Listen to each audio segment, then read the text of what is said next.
Bu taxallus menga o'zimni maqsadimni doimiy eslatib turishi uchun ham qo'yilgan. Har safar menga Fahriya opa deb или bo'lmasam Fahriya xonim deb yozishganida srazu jo'shqinlanib ketaman. Srazu o'sha boshida nolda boshlaganimda nimalar degim kelgan, nimalar xohlaganman, shularni hammasini qilgan. Assalomu alaykum, rahmat. Rahmat, opam kattakon rahmat. Qalis Fatima.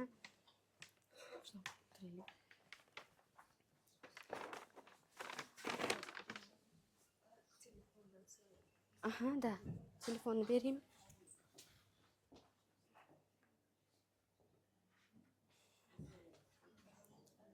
Qanaqa qiladi buni? Hozir. Sizga slaydni qo'yib beraymi? Yo'q. Hozircha.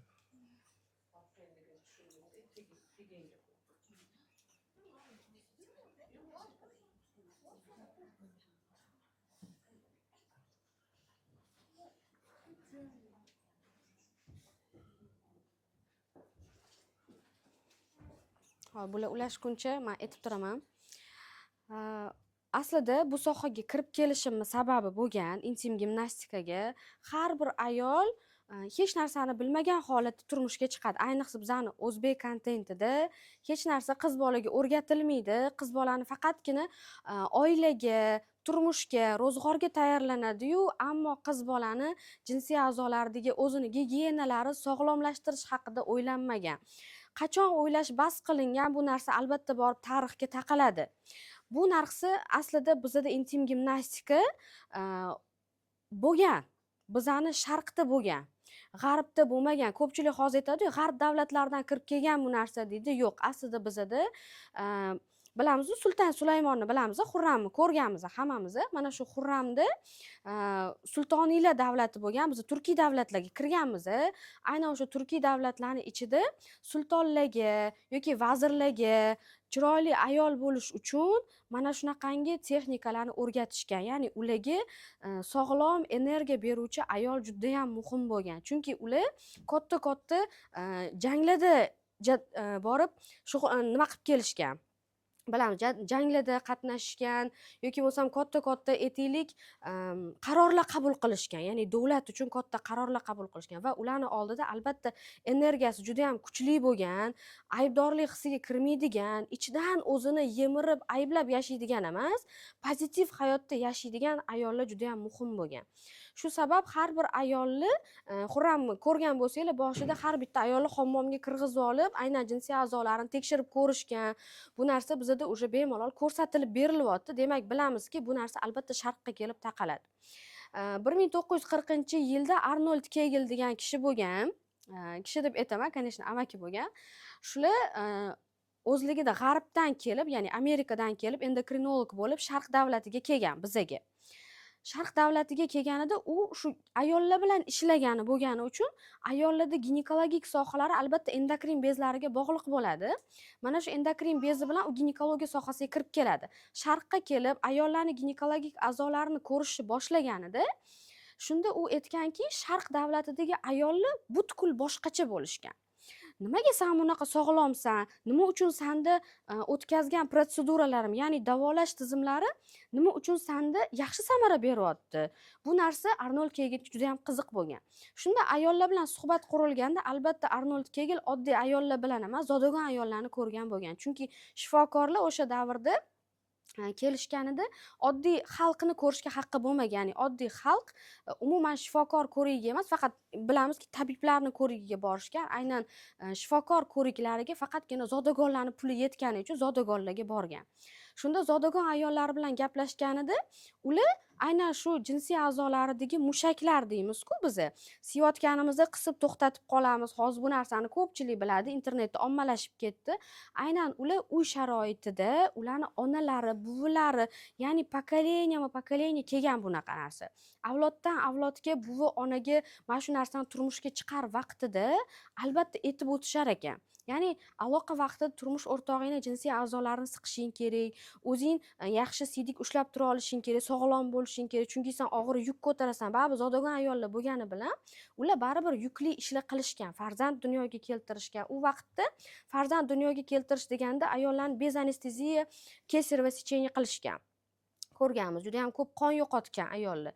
Shuning uchun u sharqdagi ayollarga kelib qarasa, nimagadir u ayollarda homila joylashishi oson bo'lgan, ya'ni bemalol homila boshi bilan kelgan, bemalol tug'ruq bo'lgan. Tug'ruqdan keyin ham ularda unaqa opusheniyalari yoki bachadon tushib ketib qolishlari, juda ham kuchli qon yo'qotishlar yoki doimiy surunkali u paytda endometrioz degan narsalar kam bo'lgan.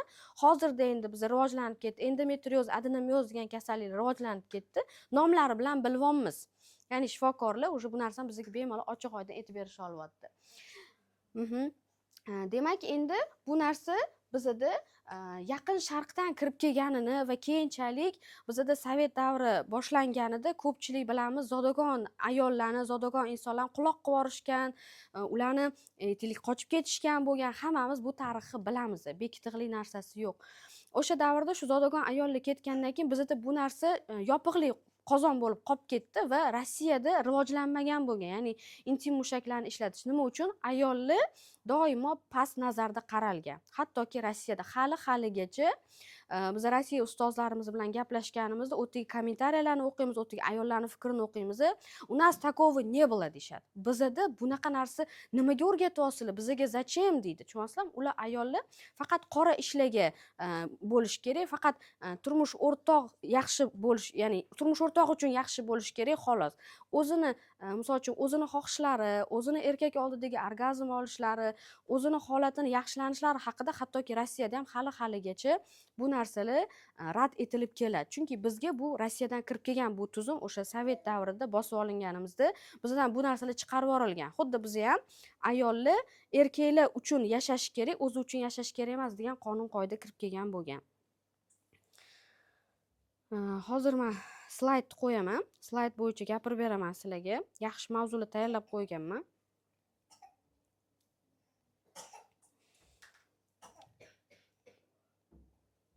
Demak, bu bizada umuman mutloq bo'lmagan degan xato fikrlar aslida o'sha kirib kelgan Rossiyada. O'sha paytda umuman mutloq bunaqa narsalar bizga yod bo'lgan narsa deb kiritib qo'yilgan. Hattoki oddiy aytaylik nafas olishlar, biz umuman noto'g'ri nafas olamiz, hattoki nafas olishlarimizgacha butkul o'zgartirib tashalgan. Ko'krak qafasi bilan nafassiz olasiz deyilgan. Bu narsani ham albatta bemalol ilmiy dokazatsiya qilib bera olamiz. Bugungi kunda hamma intim gimnastikachilar, sportchilarning hammasi dokazatsiya qilib bera olamiz.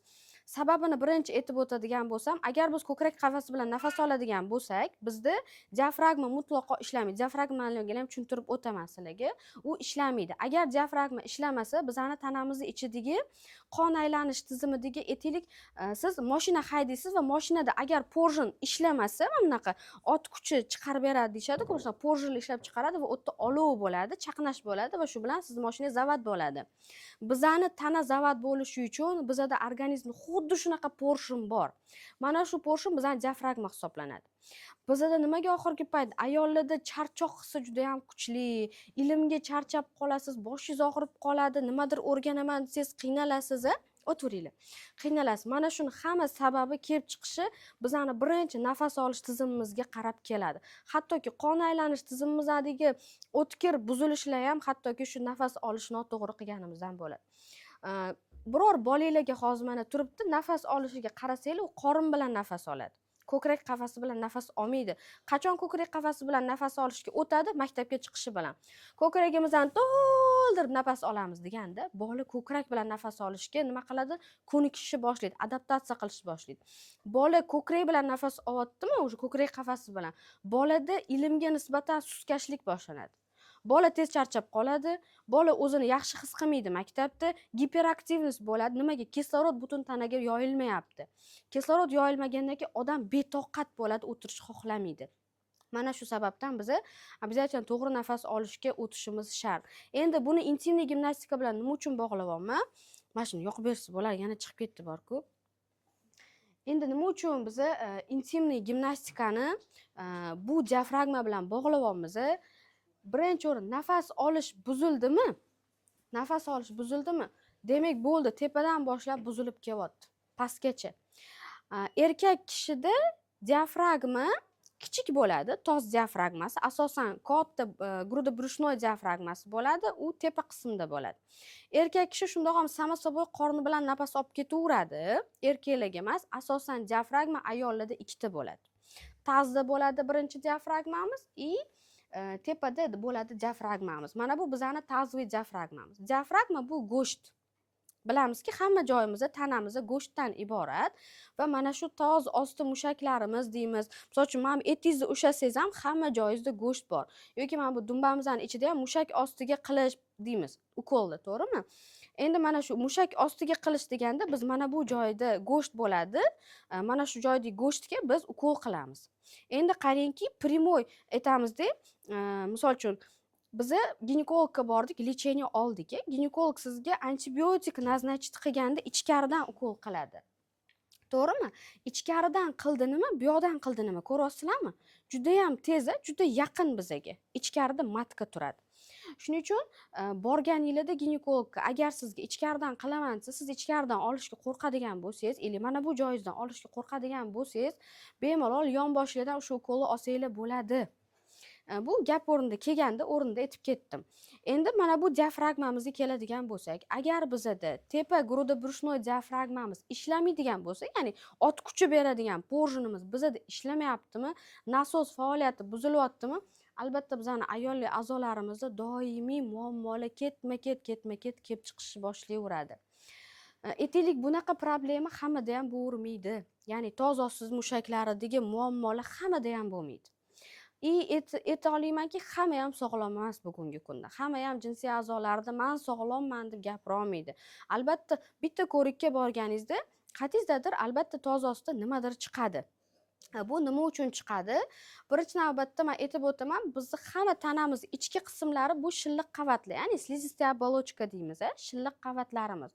Hamma joyimizda so'lak ajrab chiqadi, qinda выделение ajrab chiqadi, ichaklarimiz hattoki balg'am ishlab chiqaradi, to'g'rimi? Burunlarimizdan balg'amlar chiqadi. Mana shu balg'amlar yoki tomog'imizdagi kasalliklar bizda jinsiy a'zolarimizga ta'sir o'tkazadi.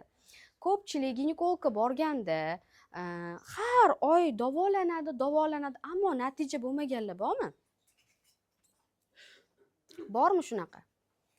Har safar borasiz, har safar shamollash chiqarib beradi. Har safar ajralmalar kelib chiqadi. Bormi shunaqalar?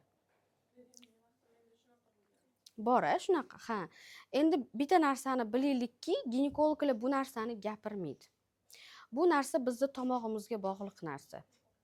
Tomog'ingiz ko'p og'riyapti, stomatit ko'p bo'lyapsiz, xronический tanzilit, bronxit, gaymarit, oxiri it bilan tugaydigan bronxit kasalliklaringiz bor, demak sizda albatta jinsiy a'zolaringizda kasallik bo'ladi.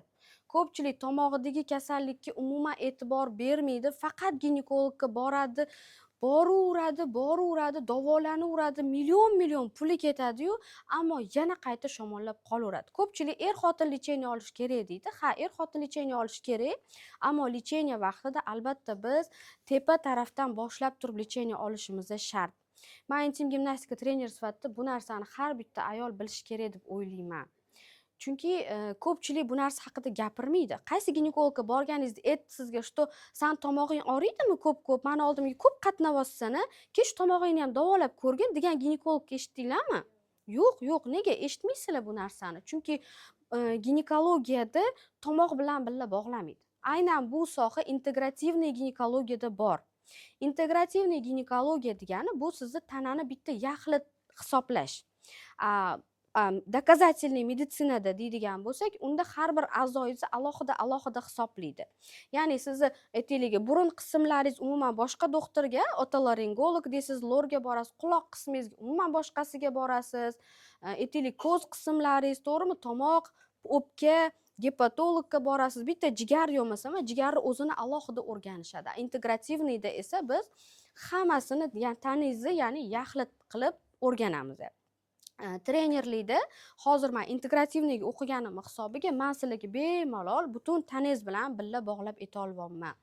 Ko'p qulog'i og'rib qoladigan ayollar ham bo'ladi. Sal piq etdi, ili burni bitib qoldi, ili allergiyasi bormi?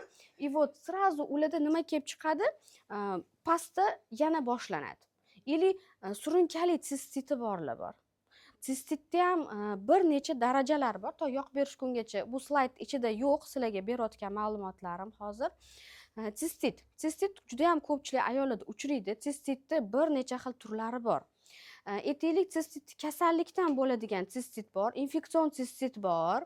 Keyin qizlar giperaktivniy mышцаларni hisobiga bo'ladigan sistit bor. Ya'ni bizani siydik qopimiz shunchalik aktiv bo'ladiki, bu stressовый недержание deyiladi. Ya'ni stressовый sistit deyiladi. Bunda og'riq bo'ladi, lekin isitma bermaydi. Kuchli og'riq bo'ladi, qayta boradi, o'sha hojatxonada uzoq muddat o'tirib qolib ketadi. Bunga dori ichadi, ammo dori ta'sir o'tkazmaydi. U qachonki spokойно bo'ladigan magniyli ichganda biroz qolganini his qiladi. Bu stressовое недержание deyiladi. Ikkinchi, qaysidir bir viruslardan yoki infeksiyalarni hisobiga tushadigan bo'ladigan sistitlarni aytadigan bo'lsak, bunaqa sistitlar asosan o'sha tomog'i ko'p og'riydigan yoki aytaylik podmываниyani noto'g'ri qiladigan, ya'ni jinsiy a'zolarimiz yuvish sistemasi bor. Yuvish sistemasida ham biz tepadan pastga qarab yuvganimizdan keyin pastdan tepaga qo'limiz qaytarishimiz mumkin emas. Ya'ni orqa ichakdagi bakteriyalar bor, bilamiz. Orqa ichakda o'zini palchkalari bor, ya'ni axlat palchkalari bo'ladi ichaklarimizda. Enterokok bakteriyalarimiz bor. Aynan mana shu enterokok bakteriyalarimiz agar bizni siydik kanalimizga tushib qoladigan bo'lsa, u yerda analiz bakpasiv topshirganinglarda enterokoklar chiqib kelaveradi. Enterokok yaxshi narsa emas, ya'ni har birini o'zini bakteriyalari bor. Aytaylik, orqa ichagimizda enterokok bo'lsa, bizani qinimizda, slizistik qavatlarimizda o'tda bifidobakteriya, laktobakteriyalar bor, xuddi ichagimizdek. Bizga doim o'rgatib kelishgan joy bor. U joyingni bekit, u joying yomon joy, u joying sassiq joy, pipi joy, papa joy, bekit uni, unga tegma. Uni faqat avaylab yuvganmiz, ammo o'sha joyimiz bizani eng toza joyimizligini hech qachon bilmaganmiz. Shunchaki biz o'tdan axlat, ya'ni orqa teshigimiz yaqin va o'tdan axlat chiqarganimiz hisobiga biz u joyimiz eng kir, eng yomon joy deb hisoblaymiz. Siydik chiqarganimiz uchun ham eng yomon joy deb hisoblaymiz. Ammo mana shu ikkita eng yomon axlat chiqadigan joyimizning o'rtasidagi qinimiz eng toza joy hisoblanadi. Alloh shunaqangi yaratib qo'ygan, bizani o'sha joyimiz nima uchun shunaqa qildi? Farzand sog'lom tug'ilishi uchun. Agar o'sha joyimizni biz yana ham sog'lomligini chiroyli saqlaydigan bo'lsak, u joyimizni biz asrab avaylaydigan bo'lsak, tashqi, ya'ni ikkita qo'shnisi bor, ikkita qo'shnisidagi bakteriyalardan biz himoyalaydigan bo'lsak, u holatda u joyimiz doimiy pok va toza holatda yuradi. Endi u qanaqa qilib kirlanadi degan savol hammanglarda tug'ilgandir. Nima uchun kirlanib qolyapti deyapmiz? Nimaga u bunaqa tez-tez, ya'ni kengayib, ochilib, yomon bo'lib ketyapti? Asl sababi nimada? Men deysiz, doimiy nimada yuraman, prokladkada yuraman, botim yopiq bo'lsa mani, misol uchun og'izga o'xshab ochib, hamma yoqda gapirib yurmaymiz. Og'zimiz eng kir joy hisoblanadi-ku, bizdan bakteriyalarga to'la, infeksiya, stafilokok, streptokok, hammasiga to'la. Xo'p, endi bu yoqda nima bo'lyapti? Nima uchun unaqa bo'lyapti? Aslida biz eng kir joyda o'tiramiz, hojatxonada. Agar bizani aytaylik, qin, mana bu bizani jinsiy a'zolarimiz desak, mana bu kichkinagina teshikcha, bu bizani qinimiz. Mana shu qinimiz agar juda katta ochiq bo'ladigan bo'lsa, u joyga oson bakteriya tushishi bo'ladi. Tepadan ham, pastdan ham. Chunki biz prokladkada yuribmiz, bu ochiq. Baribir bu yerdagi bakteriya nima qiladi? Bu yerga kirib ketib qoladi. Ko'pchilik aytadi: "Ey, sen nima o'rgatyapsan? Menga o'timda hamma joyim yaxshi. Sen o'rgatayotgan narsang qursin." Nimaga? Sog'lom bo'lish o'rgatish yomonmi shunchalik? Kamroq kasal bo'lasiz, kamroq ginekologga borasiz. Qancha pulingiz yoningizga qoladi, shunchalik yomonmi bu narsa? Yo'q. Bu joy ochiq bo'lgani sayin u o'ziga bemalol shilliq qiladi-ku. Siz misol uchun chang bo'lyapti-da, uyingizni polini artdingiz-da, derazingiz ochiq-da, kirib kelyapti chang-da, birinchi qaysiga ko'proq yopishadi? Ho'l joyga yopishadi. To'g'rimi? Birinchi ho'l joyingiz usti chang bo'lib ketib qoladi, kir bo'lib. Mana bu joyingiz unaqa bo'lmaydi-da, quruq joy. Именно o'sha joyingiz ko'proq chang bo'ladi, kir bo'ladi. Bizda ham xuddi shunaqa. Qaysi joyimiz namlik ko'p bo'lsa, o'sha joyga tez narsa yopishadi. Ayniqsa biz hojatxonada o'tiramiz, kimdir aytaylik ichi qotadi baribir, ichi qotganning hisobiga o'tni ko'p vaqt qolib ketadimi? O't ochiq turibdi, tем более kuchaniq bor, hamma yog'i ochiqmi? O'tda bemalol ichkaridan uchib yurgan hamma palochkalar bizani qinimizdan shundoq kirib ketishga do'stib bor. Kedib katta darvozani ochib qo'ygandek turadi. Endi shunaqa holatlar bo'ladiki, hammada ham qin darvozasi katta ochiq bo'lavermaydi. Qog'oz ko'rab gapiryapman bolalarimiz borligi uchun. Hammada ham darvozasi ochiq bo'lavermaydi. Kimdadir kichik darvozadan biz katta hovliga kirgandek bo'lamiz. Ya'ni tashqari kichkina bo'ladi, ichkari taraf juda ham keng bo'ladi. Bunaqa holatlar nimadan kelib chiqadi? Endi aytaylik, bola, sizni farzandingiz bor, katta farzandingiz qiz bolada, kichkina farzandingiz kichkina. Bolani ko'tarib turgin, bor, ko'tarib turishni ovqat qilaydi deysiz. Yoki tur, ko'ting ko'tar, davay bor qarab turgin bolaga, men qanaqa qilaman, hozir palonchim keladi, pistonchim keladi, men qilib olishim kerak deysizmi? U bola o'zi bola. Hali mamyolari bo'sh, hali rivojlanmagan, suyaklari hali bo'sh. U bolani amallab ko'tardi, u bechora bolani ham to'g'ri ko'tara olmaydi, chunki o'zi bola. Amallab qarab turdi, hoy dedi. U qizni tashqi tarafi kichik bo'lgani bilan, ichki tarafida bosim bilan tushganni hisobiga kengayishi boshlaydi. Aytaylik, qin qanaqa? Tasavvur qiling, bitta trubka. 8 santimetrlik trubka, no u elastik bo'la oladi va uni tepasida bachadon bor. Endi mana shu bachadon trubkani ichiga tepadan bosim kelyapti, qorniga mahkam qilib bolani ko'tardi-da, mana bunaqa engashib oldimi, qorindagi barcha bosim qatga pastga berishni boshlaydi. Va pastga berganini hisobiga bachadon qinni ichiga kirib boradi. Va u keyin bolani qaytib qo'yib joyiga qo'ygandan keyin qiz bola hali kichkina, u tanasi tez elastik joyiga keladi-yu, ammo qin joyiga kelish qiyin bo'ladi. Qin shunaqa narsa, u bitta kengayib olsa, u joyiga kelish qiyin bo'ladi. Qanaqa qilib qiz bolada unaqa kengayish mumkin degan savollarni javobi mana shu yerda bo'ladi. Yoki aytaylik, og'ir narsalarni ko'tarishadi, generalniy uborkalar qilishadi-da, men uborka qilishni qilmanglar demayman. Uborka qilishning ham yo'li bor, har bitta narsani. Ya'ni biz ko'tarishni to'g'ri ko'tarishimiz kerak. Tazga og'irlik bermaydigan darajada agar biz ko'taradigan bo'lsak, qayerda bo'saman? Bu bilan buni. Ko'tarayotganda nima deysiz? Qarasangiz pastga. Demak, biz ko'tarayotganimizda, bola ko'tarayotganimizda ham, hattoki yoshimiz katta bo'lgan taqdirda ham biz bola ko'tarayotganimizda eng o'zini pozitsiyasi bor. Ko'pchilik shundoq tikka turib ko'tarishadi-ku bolani. Eng noto'g'ri ko'tarish shu bo'ladi. Hattoki yoshi katta bo'lgan taqdiringizda ham siz tikka turib ko'tarishingiz kerak emas. Tikka turib ko'targaningizda butun nagruzka sizni mana shu tazingizga kelib tushadi. Ko'pchilikni ko'ksi artroz bo'lib qoladi. Nimaga yoshi katta bo'lganda ko'ksi artroz, nimaga manbetlari ko'proq og'riydi, yemirilishlar mana shu yerdan boshlaydi. Bu o'sha yoshlikdan shu og'ir narsalarni ko'targan. Og'ir narsa juda og'ir emas, 5 litr ko'targanman, ammo shuni ham noto'g'ri ko'tarishgan bo'ladi. Va shuni hisobiga ularda katta bo'lgan sari birinchi yemirilish joylari o'sha joylardan boshlanadi. Tizzalarda boshlanadi. Mana bu joylarda boshlanadi. Shuni hisobiga biz yoshmizmi, yoshimiz kattami, albatta baribir engashamiz, namoz o'qiymiz, tahorat olamiz, ko'chada bolamizni va navaramizni ko'tarib yuramiz, xohlasak xohlamasak. Yoki aytaylik, bozorlik qilib tog'ora ko'taramiz. Nari beriz, bizani yurishimiz ko'p. Mana ham ojon, bu yoqqa bu, ojon mana bunaqa ko'taring, ojon mana bunaqa yuring, ertaga mana bunaqa qilasiz, oyoqlaringiz ishyapti ojon. Mana shu narsa bilan gapiramiz. Demak, shu narsalarni biz bilib olishimiz kerak. Chiqib ketdi yana. O'zingizga o'tkazib olasizmi? Ikkita o'tdi PDF. Voy, rahmat kattakon. Ikkita, birinchi slayd, ikkinchi slayd bor. Tegida ikkinchisi bor slaydda. Bir hammasi bir kodi. Hozirgi sizlarga tushuntirgan narsalarimdan o'zingizlarga yangi nimadir o'rgandinglarmi? Yoqdimi? Tushunarli bo'lyaptimi gapirishim? Durdonada. Hozir 1 minut. Alisher Isayevga tashlab beraymi?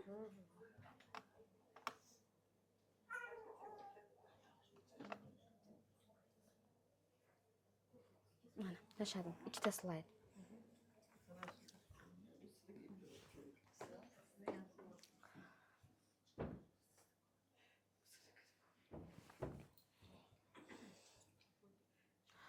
boyagi mavzu bo'yicha sizlarda qanaqadir savollar tug'ildimi?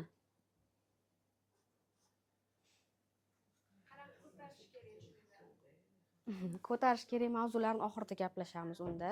Boyagi mavzu bo'yicha qanaqadir savolinglar bo'lsa, ungacha aytib tursak. Da, bunisi.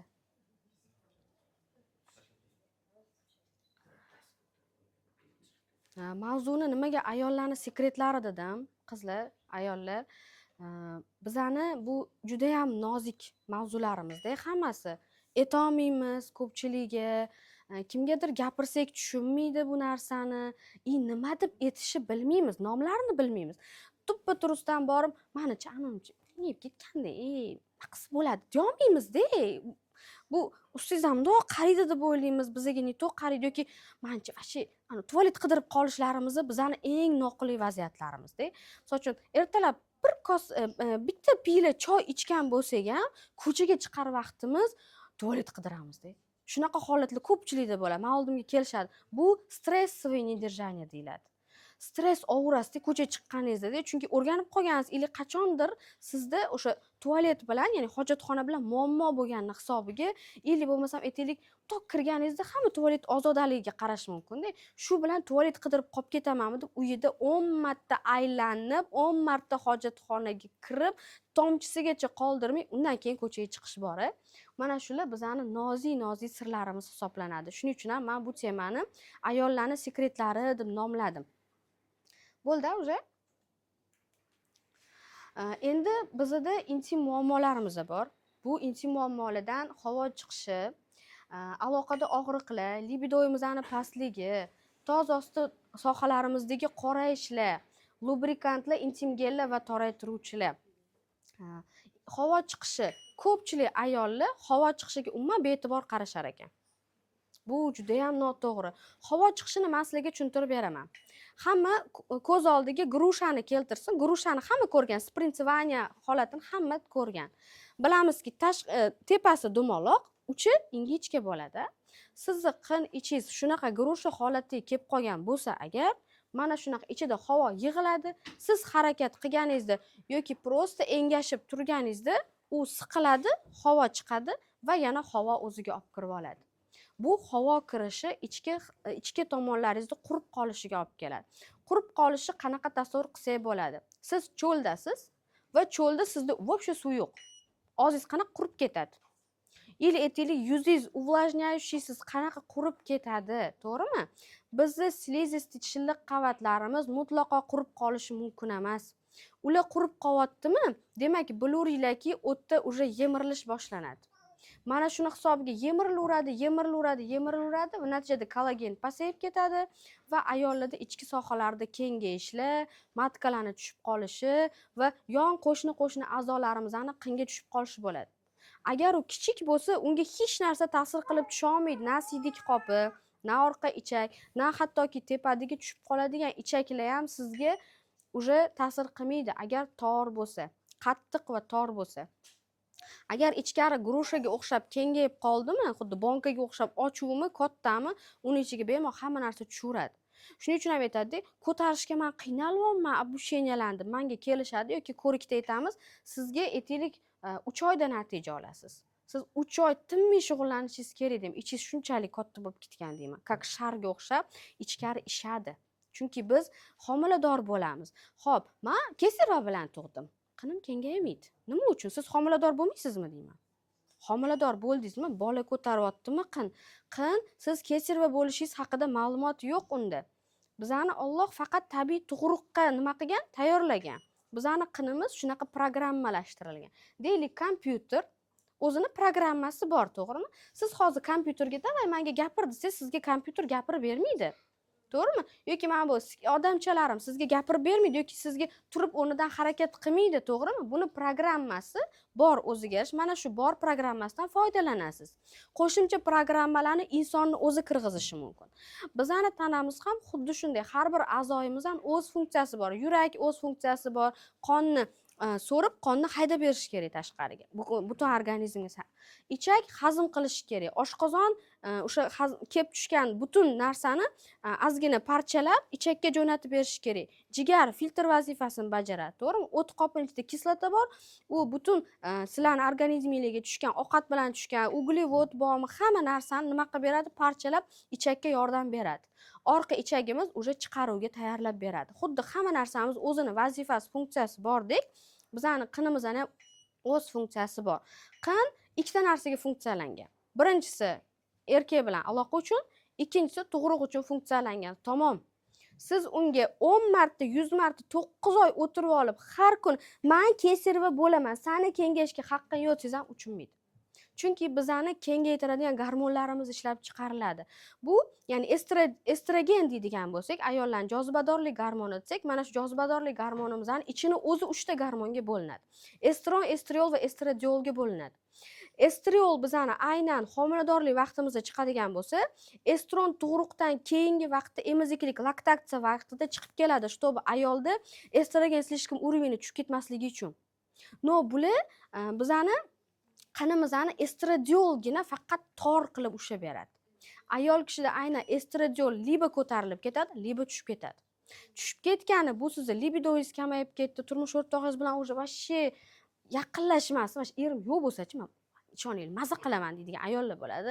Erim kelmasin, shu bugun kelmas, bu o'rtoqlaring bilan yurgin-da, maza qilib kechqurun keyin eshikni oching, o'zim uxlaganga soling. Bu уже estradiol pasayib ketdi sizda.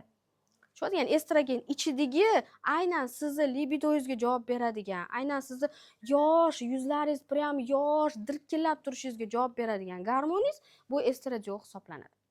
Mana shu estradiol pasaydimi, ketdi уже. Endi aloqadagi og'riqlar keladigan bo'lsak, o'z navbatida aytib kelaman, estradiol pasayib ketdimi, libido pasayib ketdimi, sizda xohlasangiz, xohlamasangiz qin kengaymaydi. Qin, tasavvur qiling, jinsiy aloqa vaqtida o'zi 8 santimetr. Aytaylik, erkakning jinsiy a'zosi примерно bizani sharqda, ya'ni O'zbekistonda men o'sha urologlarning videolarini, darsliklarini ko'rganimda bildimki, 10 santimetrdan baland. Endi 8 ga 10 agar 8 bilan 10 ni qo'shsak, 10 kattaroq, to'g'rimi? Demak, bizni tasavvurimizda agar 10 bo'ladigan bo'lsa, bizning qinimiz yirtilib ketish kerak edi. Endi tasavvur qiling, 18-20 bo'lsa-chi? Qin vashcha chidamasa kerak, yorilib, yirtilib, u ichaklarimga chiqib ketsa kerak deb o'ylaymiz, yo'q. Qinni mana shu darajada kengayib, elastikligiga javob beradigan pastda bizani bezchamiz bor. Mana bu yerda ko'k bo'lsa, ko'kdagi kichkinagina nuqtacha bor. Mana shu Bartolini bezi hisoblanadi. Bu Bartolin bezi bizani libidoimizga javob beradi. Ayolda agar libidolari baland bo'lsa, estradiol baland bo'lsa, unda ayolda xohish paydo bo'ladi va xohish hisobiga bu bizdan smaska ajrab chiqaradi. Bu smaskani ichida aytaylik nima bor? Moy, yog' bor. Bu nimaga kerak bu yog' deyshadi? Deylik, siz lamon cho'zyapsiz. Lamon cho'zganingizda agar siz uni yog'ga bo'ktirmasangiz, lamonni cho'za olasizmi? Cho'za olmaysiz, u bo'kilib turishi kerak, to'g'rimi? Чтобы bemalol ingichka holatda cho'zilishi uchun. Aynan bizning qin mushaklarimiz ham go'sht va u cho'zilishga, xuddi prezervativdek cho'zilishga, lag'mondek cho'zilishga moyilligi bor. Faqat unga mana shu bez orqali chiqadigan moy yetishmaydi. Agar mana shu moy chiqib beradigan bo'lsa, bizda jinsiy aloqa vaqtida kerakli shaklgacha cho'ziladi. Erkakning jinsiy a'zosining qalinligi va uzunligidan qat'iy nazar u moslashuvchan bo'ladi.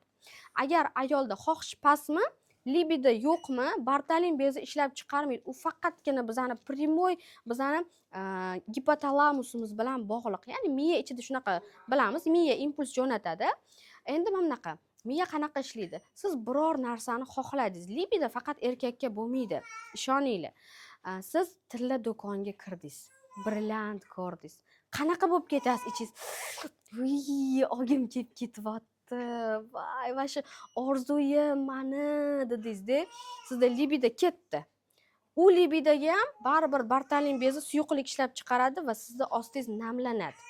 Ya'ni siz faqatgina erkakni ko'rganingizdagi libido emas, bu yoqdagi libidolar ham ta'sir o'tkazadi. Shuning uchun ko'pchilik ayollar aytadi, menga pul bersangiz yoki menga narsa olib bersangiz, shokolad olib kelib bersangiz, men sizni xohlayman. Tushunasizmi? Ya'ni o'lchov birligi bor ayollarda, har xil. Endi eri qila olishi bor, qila olmasligi bor, u eriga o'zi aytib oladi.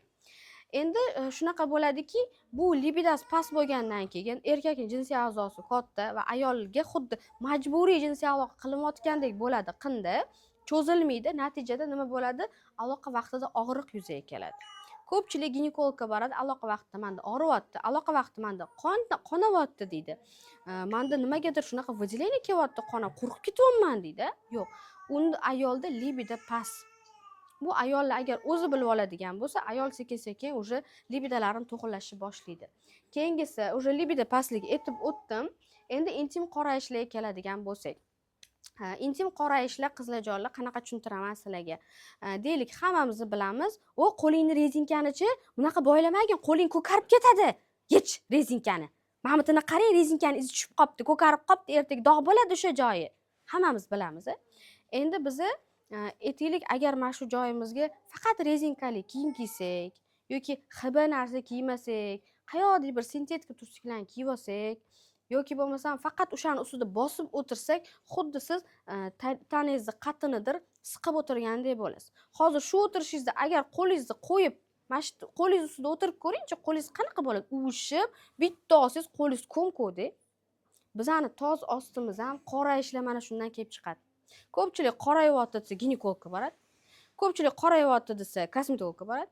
Yo qorayapti deydi, birorta narsa olib surib oladi. Yo'q, bu ichidan qon aylanmagani uchun va buni ustida o'tirib ezib qo'ygani uchun ham mana shu joylarda qorayishlar hosil bo'ladi.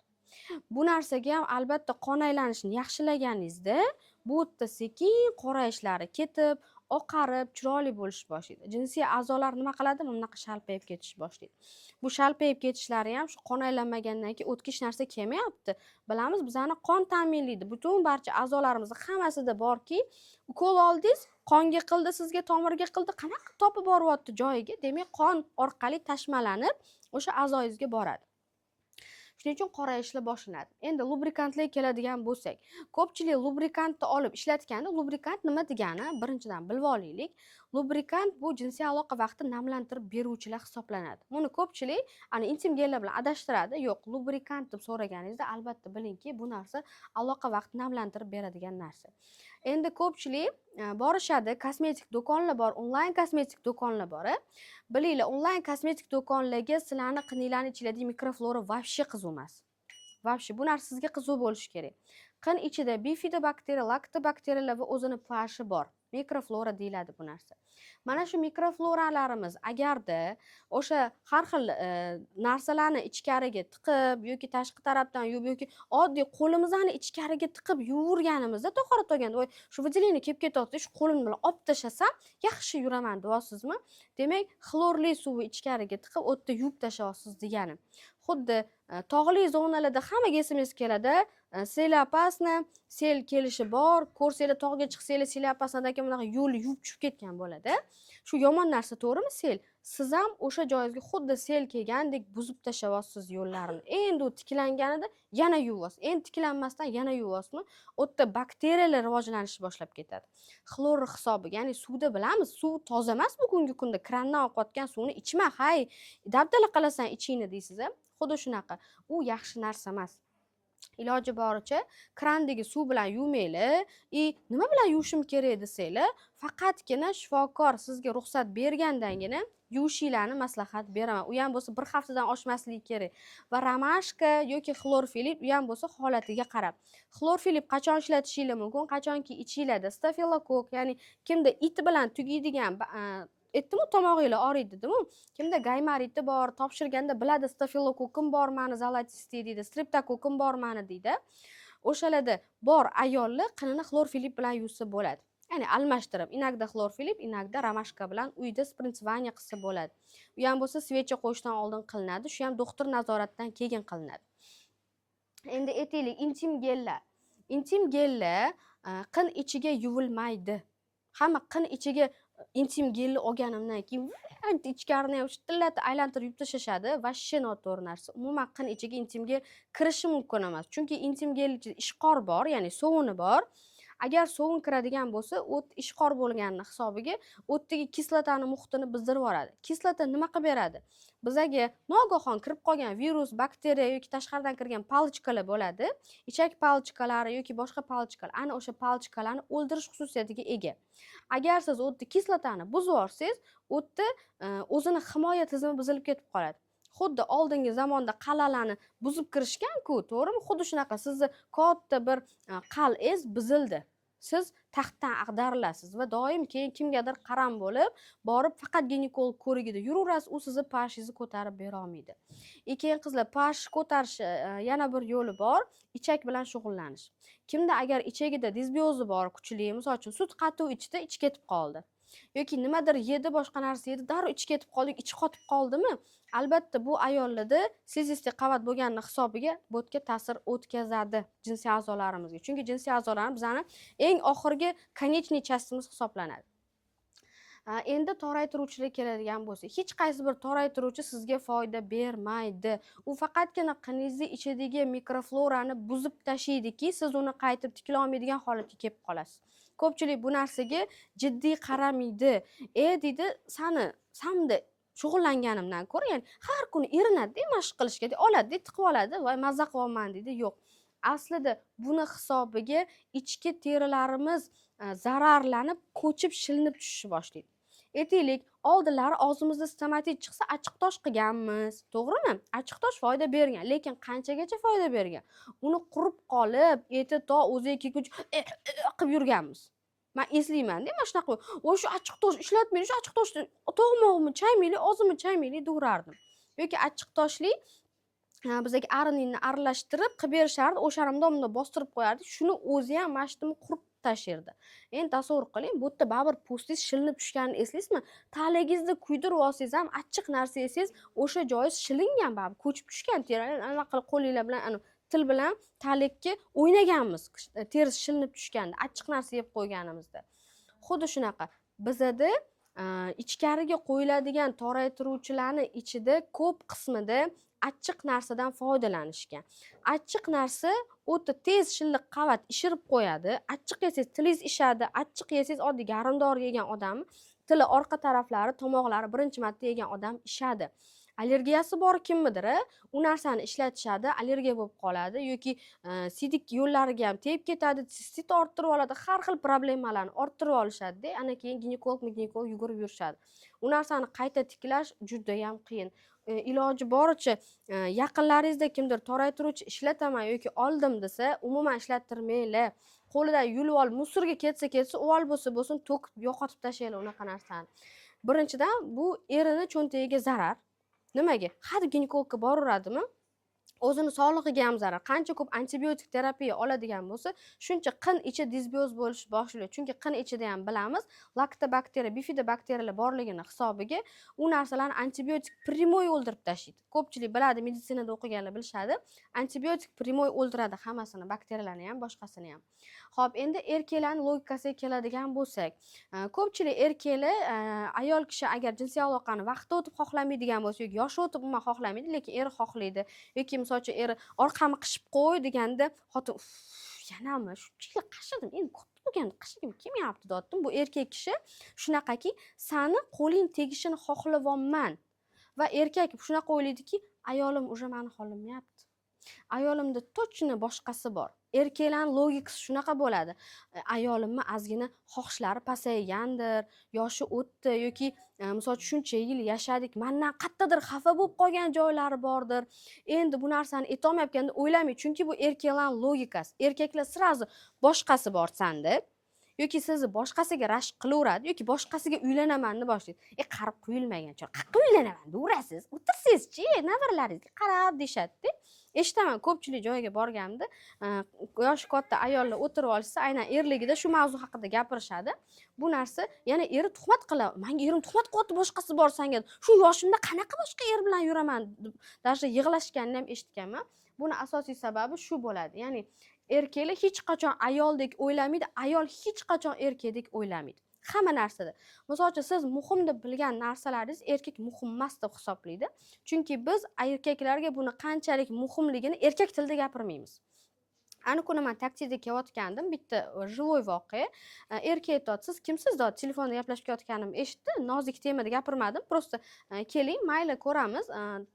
Ortiqcha qornim bor deyapsiz, keling fitnesga deb gapirdim, чтоб meni yaxshi eshitmadi. Fitnes trenermisiz deyapti? Ha, fitnes trenerman.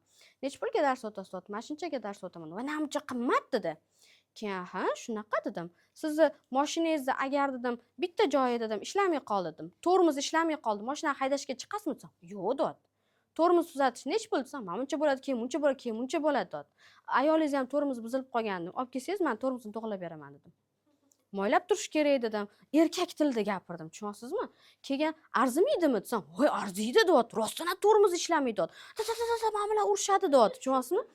Keyin aytdim, olib keling dedim, men o'zim tormozni to'g'rilab beraman dedim. Va zo'r bo'ladi dedim. Ha, bo'pti, xo'p dedi, vizitkamni berdim.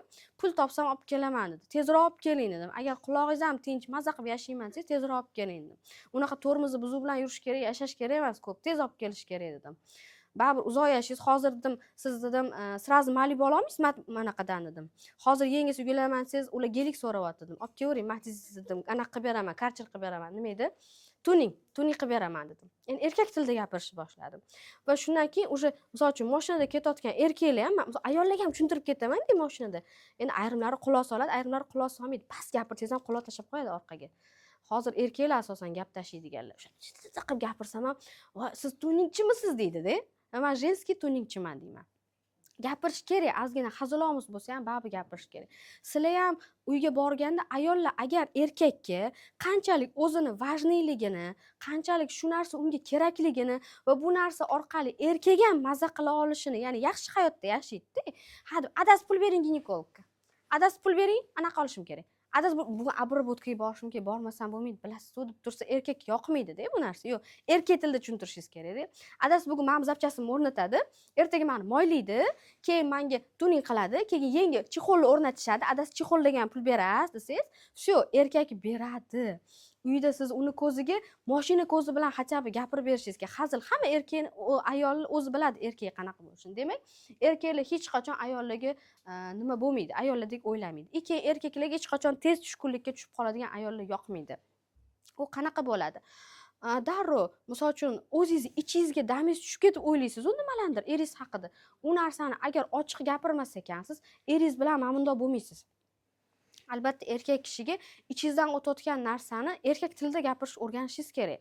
Xuddi lekin erkak sizga hech qachon ayol tilida gapirish o'rganmaydi. Chunki erkaklar shunaqa yaratilgan. Hammamiz o'g'limiz bor. Qizingizga gapirgandek o'g'lingizga gapirmaysiz. O'g'lingizga qisqa, lo'nda o'chir, mana shu ovqatni yeysan. Qizingizga, qizim, mana shunacha yeyishing kerak-da, mana shu yaxshi-da. Chunki qiz bolaga tushuntirib kelamiz-da, biz u ertaga u bola tarbiyalaydi. Singlisiga хотя бы shuni og'ziga tiqib turadi, ukasiga tiqib turadi. Voy, ukam mana shuni yeyishing kerak-da, assolim-da, voy, samolyot qilib yedirib turadi-da qizingiz. O'shaning uchun siz qizingizga ko'proq tushuntiradi. Erkak kishiga jaydar, og'ziga tiqdi, qo'liga telefonni ber, og'ziga tiq, shuni yesin. Hozir shunaqa bo'lib qolgan-ku, o'zim ham o'g'lim shunaqa. O'ynayotganda tiqib olay og'ziga. Shu paytda yeydi. Ya'ni erkak kishi tayyorga o'rgangan demoqchiman bu bilan. Erkak kishi tayyor osh yaxshi ko'radi. U bizachalik noldan boshlab nimanidir to'g'irlab, o'zgartirib, o'ziga mos qilib olmaydi.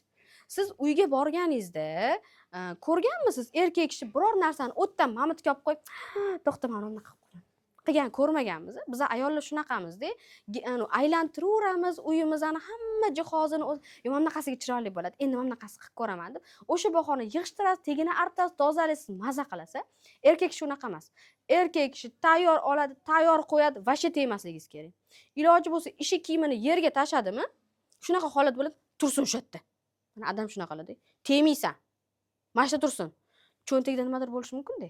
Tushib qolsa keyin bilib qolamiz-ku. O'sha tushunib turish kerak. Mabodo pulit o'zgarib qolsa ham joyi sразу yap. Qani pulit, men mamutga qo'yib ketganman. Men mamutga bunday qo'yib ketgan. Erkak shunaqa bo'ladi-da. Joyiga qo'ydimi, bo'ldi, o'sha joyda turish kerak.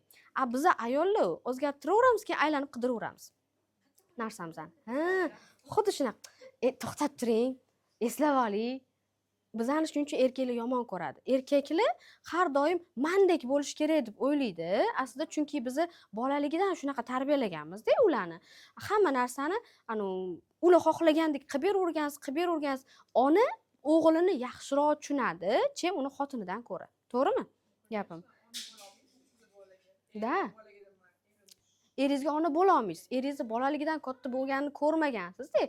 Ona tushunadi bolani tilini. Kechasi qilsa ham qusmoqchi bo'lgan deysiz. Yoki qilsa ham bo'ldi, ketdi mani bolam mana bunaqa. Hamma onada shunaqada. Ayniqsa o'g'ilga kelganda biza baribir o'g'illi bola nozukroq bo'ladi-ku. Tabiatan nozukroq bo'ladi. Kasalligiga nisbatan katta bo'lgandan keyin уже sekin baquvvatlashish boshlaydi. Biza nozuklashishni boshlaymiz. O'shaning uchun erkaklar bu narsani aslo tushunmaydi. Bolaligida o'sha o'zichalik hammasi baquvvat, menga o'xshab ayol kishi ham zo'r, chunki ayol kishi 40 hunar oz, 40 ta tuyak yuk bo'ladi. Ya'ni bizani jonimizni temirdan tegirmonga kirsa tirik chiqadi deb singdirib kelinganini hisobiga erkaklar hech qachon bizdek o'ylamaydi va hech narsani bizachalik noldan katta qilmaydi. U biz ayollarga xos bu melichnik bo'lish, bolamizdan chaqaloqligidan boshlab katta qilishga Alloh bizga sabr bergan. Shuning uchun erkaklarga emas va biz erkaklarga qarab, mana buncha narsani men bundan bunaqa qilyapman-ku, siz ham qilsangiz-chi deyish noto'g'ri. Lutch erkakka bu narsani gapirish kerak emas. Erkak tez zerikadi. Endi ayollar logikasiga keladigan bo'lsak, biza ayollar erkaklar unaqa izlanuvchan, o'zgarishlarga moslashuvchan yoki oila turmush o'rtog'i uchun fidokor bo'lmaydi. Hammasi ham emas endi bor. Aksariyat erkaklarimizda statistikaga qaraganda aksariyat erkaklarimiz moyilligi yo'q. Ya'ni bunaqangi narsalarga moyilligi yo'q.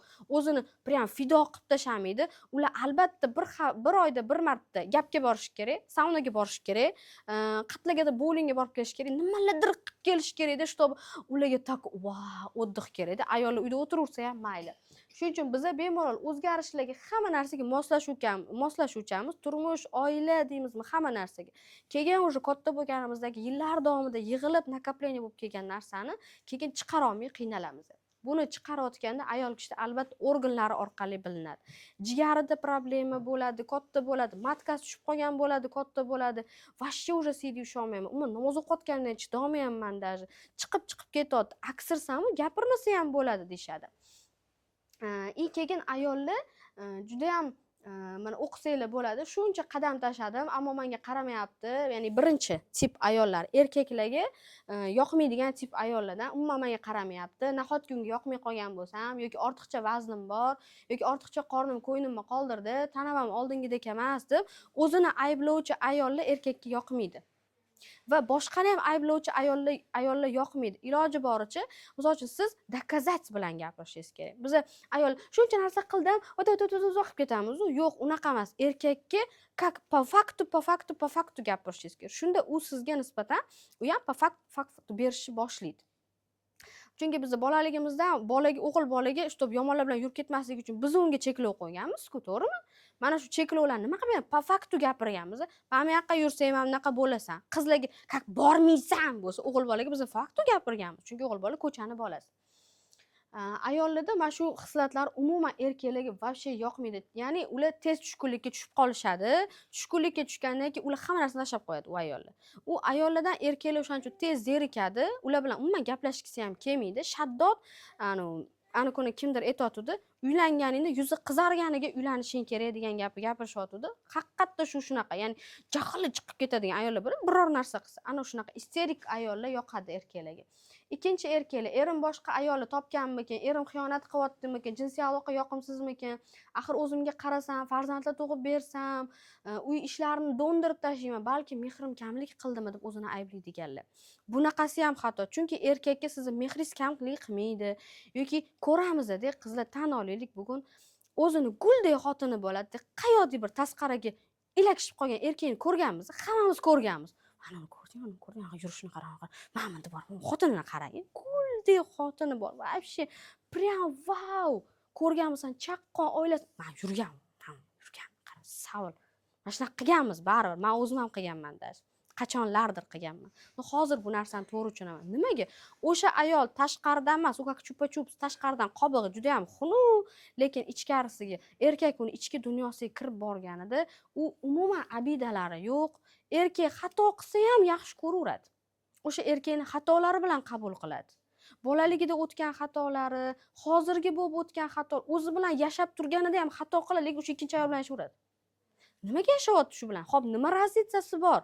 Birinchi yaxshiroq emasmi? Ikkinchidan, birinchi tez abida bo'ladi. Tez xafa bo'lib qoladi. Nimaga? Birinchidan birda g'urur bo'ladi. Men seni oilangda o'tiribman qilib. Tushundingizmi? Siz ham o'tirishingiz kerak. Ya'ni ayol ona obraziga o'tib oladi. Ikkinchi ona bo'ladimi? Erkakka ona kerak emas. Undan onani energiyasi kelyaptimi, все уже stop qiladi, joyida to'xtatadi, u o'ziga ayol qidirishni boshlaydi. Yoki aytaylik bola pozitsiyasidagi erkak bo'ladi. O'zi yoshi katta bo'ladi, ammo aqlan u bola bo'ladi. Misol 5 yashar bolani ishini qilishingni qara. Yo 10 yashar, 18 yoshmisan, sen yurishingni qara deysizmi? O'zingiz yosh berasiz erkakka. Aynan u o'sha yoshda qolib ketgani uchun ham o'sha ishni qayta qilaveradi. Aynan o'sha yoshda u hali dakkisini yemagan. U yerda qolib ketadi.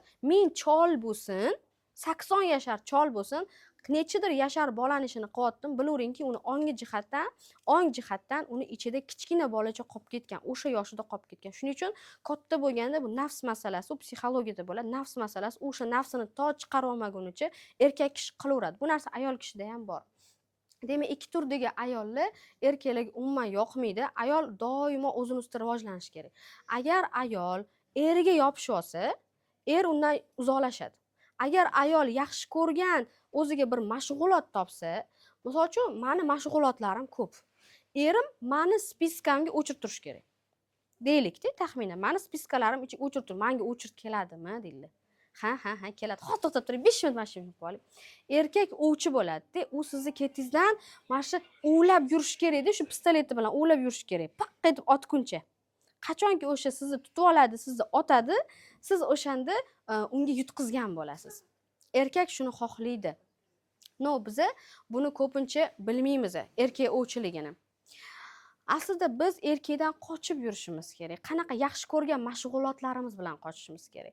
Agar sizni aytaylik qo'lingizdan nimadir keladi, o'sha mashg'ulot qilib olsangiz, agar o'sha mashg'ulotingiz sizga pul olib keladigan bo'lsa, ishoning, eringiz sizniki. Agar u mashinik bo'lmasa, agar u ishyoqmas bo'lmasa, agar u yaxshi erkak bo'ladigan bo'lsa, ishoning, u erkak o'sha sizniki bo'ladi. Hech haqi ketmaydi. Ziyrak ayol, zukko ayol erini iflos bo'lsa ham ushlab qolish yo'lini biladi. Unichi eng nozik joylarini biladi. O'sha joyiga udar berib turib ushlab oladi. Hech haqqa yura olmaydigan bo'ladi erkak. Siz o'sha narsani qila olasiz. Agarda o'zingizni ustingizda ishlasangiz, siz o'zingiz kimligingizni bilib olsangiz, o'z xarakterlaringizni tanib olsangiz, eringizni xarakterlarini tanib olsangiz, siz ayollik logikasi qanaqa, erkak logikasi qanaqa, agar bu narsalarni ajratib oladigan bo'lsanglar, ishoninglar, eringlar sizlarni oldinglarda mashina turib beradi. Qarab turadi sizlarni ko'zingizga-da. Qatga borsanglar sizlarga qarab turadi. Rashkam qiladi kerak bo'lsa, sizni misol uchun qizg'anadi ham, erkakligini qilaveradi. Prosta ko'zi diqqati sizdan o'tmaydi demoqchi. Mana shu qotib qoladi bitta ayol bilan degani-da bu.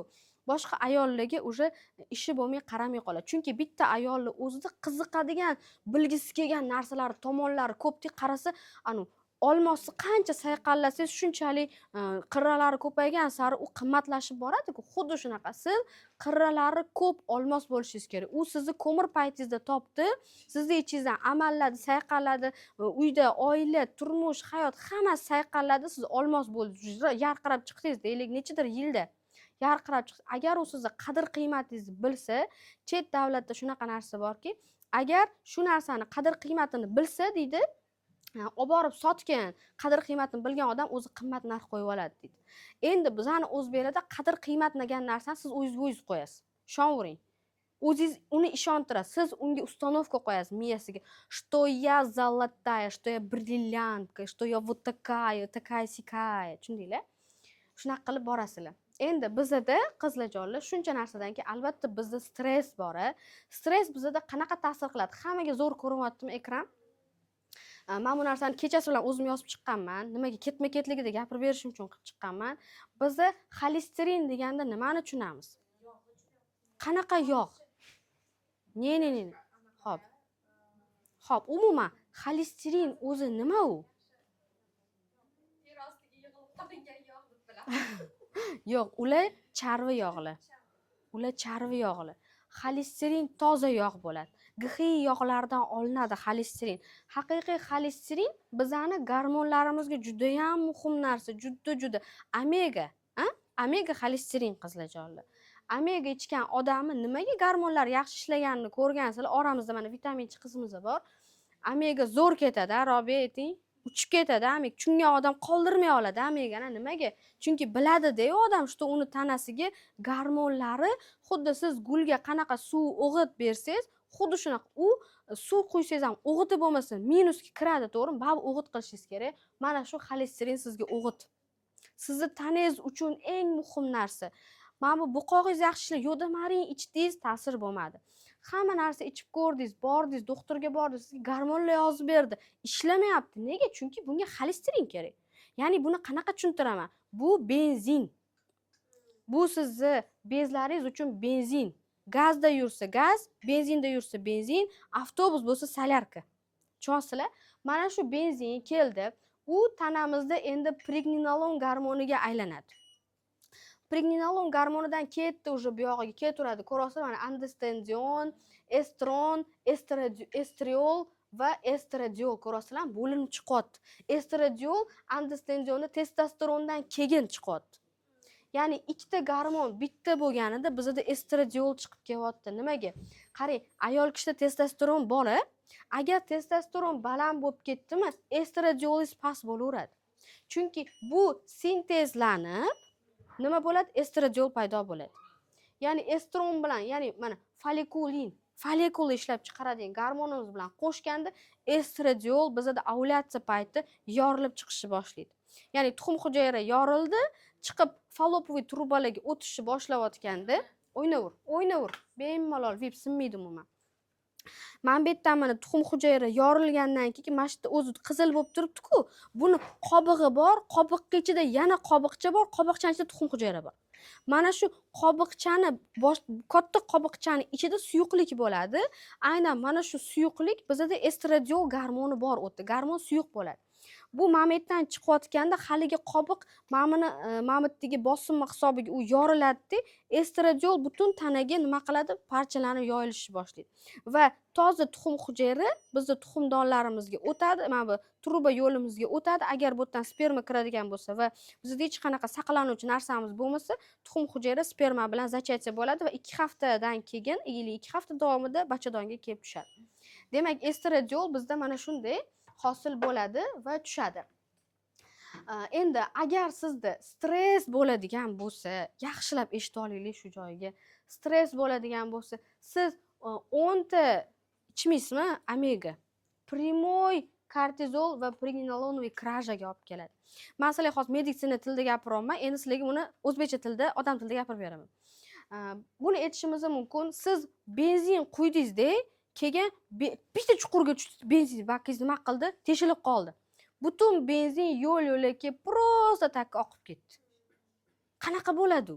Ichgan narsangiz, ya'ni mashinangiz qanchaga boradi? Sizni tanangiz xuddi shunaqa.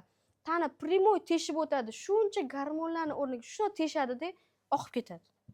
Prosta sizni stressingizga chiqib ketadi. Stressni nima desak bo'ladi, qizlar? Bu tanadagi lishniy narsa. Stress. Kortizol o'zi bizga kerakli gormon. Kortizol misol uchun ertalab tur, energiya ol, chop, yugur, harakat qil, ovqat qil uchun ham tanaga kortizol juda vajli narsa. Kortizolingiz bo'lmasa, mana shunaqa yurasiz. Menga teminglar. Cho'zdashchi gapirishga, tilingizni aylanishga kuchingiz bo'lmaydi. Kortizol bizga juda vajli narsa. Siz hattoki nimanidir miyangizga olib eshitishingiz uchun ham sizga kortizol juda kerakli narsa. Endi kortizol bo'lish kerak bo'lgan joyda qaranglar qayerga ketyapti? Pregnenolonoviy, ya'ni pregnenolon primoy ham kortizolga ham bu krajaga olib kelyapti. Mana shu kraja degani sizni uyingizda hamma narsangiz bor edi, mahsulotingiz, siz bittasini uyga tog'ora olib borishingiz kerak edi. Tog'ora olib borishingiz kerak edi. Birdaniga siz keldi-da, bolalar keldi. Siz bitta qo'shningizga shuna chiqib kelguningizcha, tog'orangiz ichida olib kelgan narsa 4 olib keldi, 4 yeb qo'ydi. Nima bo'ladi yeb qo'ysa? O'ynaversin.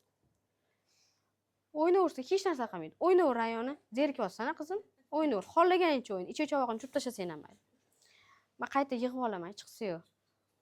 Xullas, xuddi shunaqa. Sizga kelib tortingizni bolalar kelib yeb qo'ysa, uni olib borishingiz kerak edi. Qoldimi tort? Qolmadi. Nega? Uni yeb qo'ydi. Ya'ni bizni mana bu kerakli bo'ladigan gormonlarimizga ishlatadigan hamma narsamizni bu stress yeb qo'yadi. Prosta yeb qo'y. Endi bu faqatgina sizni gormonlaringiz ketadigan narsani yemayapti. Organizmdagi B vitaminlar bor, siz o'tirdingizda mazza qilib qovosomsangiz, bitta stress oldingiz. Bo'ldi, qovosomni obushkalarni chiqatingizga sig'madi, singmadi sizni. Yoki siz o'tirdingizda nimadir ana vitaminli narsa yedingiz, salat yedingizda ketdan stress oldingiz. Kelishida siz asabingizga tegishda. Bo'ldi, ketdi уже. U ham vitamin ketdi. Kortizol ketdi, stressga ketdi. Yeb qo'ydi stressingiz sizni narsangizni. Bo'ldi, siz bez tavan ketyapsiz qayergadir. Nastreniya ham dabdala bo'ladi. Keyin nima qilishingiz kerak? Uglevod yeb ko'tarib olishingiz kerak, stressni yengish uchun. Yo'q. Stressni yengishga iloji boricha uglevod yemanglar. Stressni yengishga bizni eng yaxshi narsa nafas olish. Nafas olganingizda tanada pH darajasi birpas ushalib turadi va natijada sizda bu tekin nafas olish, to'g'rimi? Siz pul ketqiz, uni qil, buni qilmasdan nafas olasizda ispareniya, ya'ni bug'lanib ketishini oldini oladi. Xuddi siz tortingizni oldingizda tepaga qo'yib qo'ydingiz, mayli erisa erir, zato xolodilnik turmayapti. Sal eriydi, ancha tiqib qo'yaman keyin xolodilnikka degandek gap tushunasizmi? Birpas siz tepaga qo'yib qo'ygandek bo'ladi. Zato nima tortingiz butunligicha qoladi. Ya'ni siz ichgan, yegan narsalaringiz hammasi sizni tanangizda qolishi uchun albatta birinchi bo'lib stress olgan paytingizda diafragmaga nafas olishingiz kerak. Masalaga diafragmaga nafas oldiraman ham. Ikkinchisi, stressni yengish uchun jismonan va psixik davolanish обязательно zarur. Psixik davolanishga kelganda aytaylik kimdir ruqiya qo'yib mazza qiladi. Bu bizani psixikamizga yordam beradi. Yoki kimdir namoz o'qib mazza qiladi, yoki kimdir prosta dugonasiga telefon qiladi. Ili yaqiniga telefon qilib, bu ham qizlarjonlar psixik davolanishga kiradi. Yoki kimdir psixologga boradi, masalan, dugonasiga gapira olmaydi, umuman hech kimga gapira olmaydi u narsani. Yomonni, meni yomon ko'rib qolishadi, meni yomon deb o'ylab qolishadi deb faqat psixologga borib o'ziga borib gaplashadi. Bu ham normal holat. Ikkinchisi, bunda ko'proq magniy B6 ichishni tavsiya qilishadi. Обязательно magniy B6 ni ichayotganingizda sizni magniy tanangizga singishi uchun kerak bo'ladigan vitamin D3, D3, K2 kerak bo'ladi. Uni yozish esimdan chiqib qolibdi. Uni ichish kerak, lekin anta qo'shib qo'yganman. Vitamin D3 K2 ligi bilan agar qo'shib ichadigan bo'lsangiz, magniy B ni, u tanada magniy singishni boshlaydi. Magniy nimaga kerak tanaga? Magniyni biza ichkari ishlab chiqarmaydi. Misol uchun, B ni yesangiz ishlab chiqaradi, tana qaysidir bir vitaminlarimizni o'zi ishlab chiqaradi. Temir vitaminini ishlab chiqaradi, ferritinni ishlab chiqaradi, chunki qon, jigar bor, ular filtr orqali ishlab chiqaradi. Lekin magniyni tana ishlab chiqarmaydi. Magniyni faqat biz tashqaridan olishimiz mumkin. Agar biz yeyotgan narsamizdan magniy o't qopimizni hisobiga bu narsani tanaga singdirib bermayotgan bo'lsa, albatta biz uni dori preparati orqali ichishimiz kerak. Bugungi kunda magniy juda ham kerakli narsa. Bir kunda o'rta hisobda 400 gram magniy ichish kerak. Panangin ichib yurish ham kattalarga juda ham foyda. Panangin faqat yurakni dorisi emas, iltimos buni bilib olaylik. Uning ichida magniy bilan kaliy bor. Hattoki men o'zim ham magniy ichaman. Nimaga? Sizlarning oldingizga men hayajon bilan kelishim bu stress hisoblanadi tanaga. Men albatta panangin ichib olaman, shu magniy bilan kaliy tanamda bo'lishi uchun. Kaliy nimaga kerak? Bizning mushaklarimizda ko'p tomir tortishib qoladi. Kechasi yotganda tomir tortishib qoladigan insonlarda albatta tanada mushakda kaliy yetishmayotgan bo'ladi. Shuning uchun panangin ichishni tavsiya qilaman. Stress vaqtida chuqur nafas olish esa 99% vitamin va minerallarni parchalatib ketishini to'xtatib beradi. Endi albatta stress vaqtida mana bu rasmlarga yaxshilab qarab olinglar, ko'rib olishinglar kerak. Yoki iloji bo'lsa rasmga olib olinglar bu nimalarni. Aynan stress paytida mana shu joylarni yaxshilab ezib massaj qilasizlar. Bu juda ham zo'r foyda beradi. Ko'pchilik mana bunaqa qilishardi-ku, yo'q, undan ko'ra mana shuni qilgan yaxshi. Chunki bu primoy bizani nuqtamiz, miyaga boradigan nuqtamiz. O'zi stress olib turgan paytingizda miya bo'ttiga og'riqqa chalg'iydi va natijada sizda stress reski joyida to'xtatiladi. Xuddi suv krandan oqib ketayotganda reski chaqirib kranchini boshlanishidan oldin kranch kelguncha o'zingiz to'g'rilab o'chirib qatdan o'chirib qo'yasiz. Xuddi shunaqa. Bekorga oqib ketishini oldini olamiz. Va albatta mana bu yerda mana nuqtasini ko'ryapsizlar. Bu bizani mana bu qoshimizni prям o'rtasi emas, sal mana bundoro joyda bo'ladi. Mana shu joyini ham qo'linglar bilan mana bunaqasiga pastga qarab turib ko'zinglarni yumib yaxshilab massaj qilsanglar, bu ham juda ham yaxshi foyda beradi. Ko'pchilik mana bunaqa qilib turadi-yu, ko'rganmisizlar? O'shalar nimaga shunaqa qilib turadi boshini? Chunki birinchi navbatda stressni kamaytirib beradi, o'zini chalg'itadi miyani. Keyin stressni kamaytirish uchun men endi bu yerda firmalarni qo'yganman, topganim shu bo'ldi. Bu vitamin gruppa B обязательно ichishimiz kerak. B kompleks, boya aytganimdek, uni yoniga qo'shimcha ichishimiz shart. Xo'p, bu pikmins ekan, buni nimaligini bilmadim. Xo'p, vitamin D3 обязательно boya aytganimdek faqat D ni yonida K2lisi bo'ladi. D ni K2lisini olib ichasizlar, yonidagi magniy. Hozir shunaqa badlarimiz chiqib ketgan. Hammasi bitta kapsulani ichida yig'ilganlari ham bor. Shunaqasini ham olsanglar bo'ladi juda ham. Magniy, kalsiy, kaliy, vitamin D3 kadvalari bitta bo'lib ichidagilari bor. Xohlasanglar har xil bo'lib ketmasin deb bittasini olib ichsanglar ham bo'ladi. U ham juda ham foydali.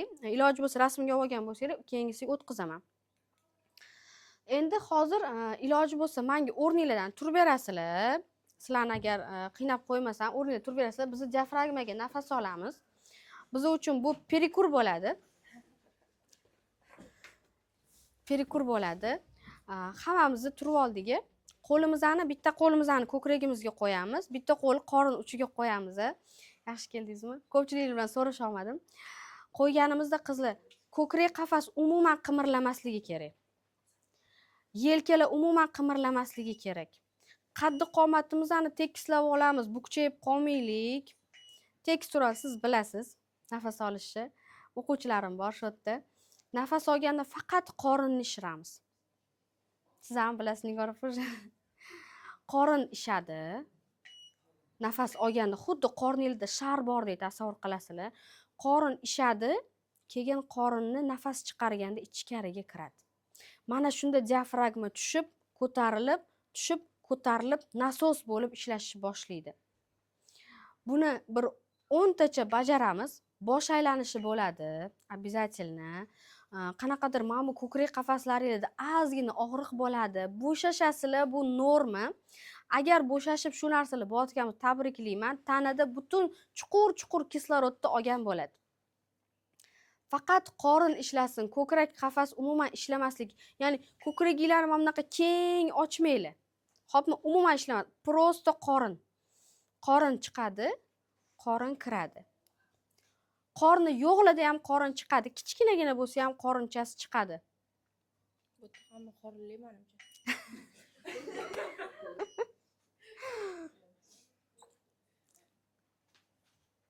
Bu go'zallik. 10 tacha qila oldinglarmi? Bu juda ham yengillashtiradi. Ayniqsa yosh kattalarda qon aylanish o'tkir buziladi. Buni eng katta yaxshi narsasi yosh qotganda insult, infarkt, qon yaxshi quyilib qolishi, hadsa kliksanga pul ketqiz, hadsa bor, qonni suyultiradigan dori olib ber. Qon suyulishi uchun, qon qotib qolmasligi uchun bu diafragmamiz ichki porjon ishlab berish kerak. Porjon ishlab berganida mana bunaqa bo'ladi. Bizani diafragma nafas olganingizda pastga tushadi. Mana ko'rganinglardek, mana nafas olayotganingizda mana diafragma pastga tushdi. Pastga tushganda tazdi ham pastga tushadi. Ya'ni yurakdan chiqqan qon bemalol oyoqlarimizgacha yetib boradi. Ya'ni toza o'pkadan prям kislorodga boyinib, qon mana bunaqa birikib pastga boradi. Va pastdan chiqishi qiyin-ku qonni. Chunki bizda yer tortishuv bor, to'g'ri, magnitniy polya bor. Shuni hisobiga pastdan chiqishga qiynaladi va natijada biz qilganimizni hisobiga oyoqlarimizdagi ushlar, oyog'imiz ham muzlab qolishlari, ko'p problemalar, oyoqlar bilan bo'layotgan problemalar sekinlik bilan уже siz bor og'riqni esdan chiqarib qo'yishni boshlaysiz. Pastdagi og'irlashishni o'tiraveramiz, og'irlashishlarni esdan chiqarib qo'yishni boshlaysizlar. Qanaqadirchi yengil bo'lib qoldimi? Yoningiz atrofingizdagilar уже, "Voy, chuta siz boshqachamisiz?" deydi. Endi bu diafragmaning yana bir sababi, hamma xohlaydi sog'lom va uzoq umr ko'rish, hamma xohlaydi. To'g'rimi? Qariganimda men yengil yuray, yoshim katta bo'lganda hech kimga og'irligim tushmasin, ko'p duo qilganda onaxonlar aytishadi, hech kim zor qilmasin, xor qilmasin, o'zim eplaydigan bo'lib yuray deyshadi. Mana sizlarga eplab yurish eng zo'r sirlarini o'rgataman. Bular ko'pchilik gapirmaydi. Nimaga? Agar buni qilib qo'ysanglar, sizlar sog'lom bo'lib qolasizlar, kamroq doktorga borasizlar, kamroq pul ishlatasizlar deb meditsina qashshoqlashadi borgan sari. Shuning uchun bu narsani albatta qilish kerak. Ishlaydiganlar, ishlamaydiganlar, uyda o'tiradiganlar, bolasi borlar, ertalab turishingiz bilan agar buni qilsangiz, ertalab turishingiz bilan energiya zo'r bo'ladi. Ya'ni quvvat degani, energiya degani quvvat degani. Siz quvvatga to'la bo'ladi. Prosta shunchaki nafas olish. Qorin bilan albatta qilish shart. Keyinchalik уже qo'linglarni mana bunday qo'yib olmasdan turib ham qilsanglar bo'ladi. Bunimiz tugadi. Ikkinchisiga o'tkazib berasizmi? O'sha chuvoldik ozgina diafragmalarni. Mana shu mavzu bo'yicha sizlarda savolinglar bormi? o'tgan narsalarimiz bo'yicha.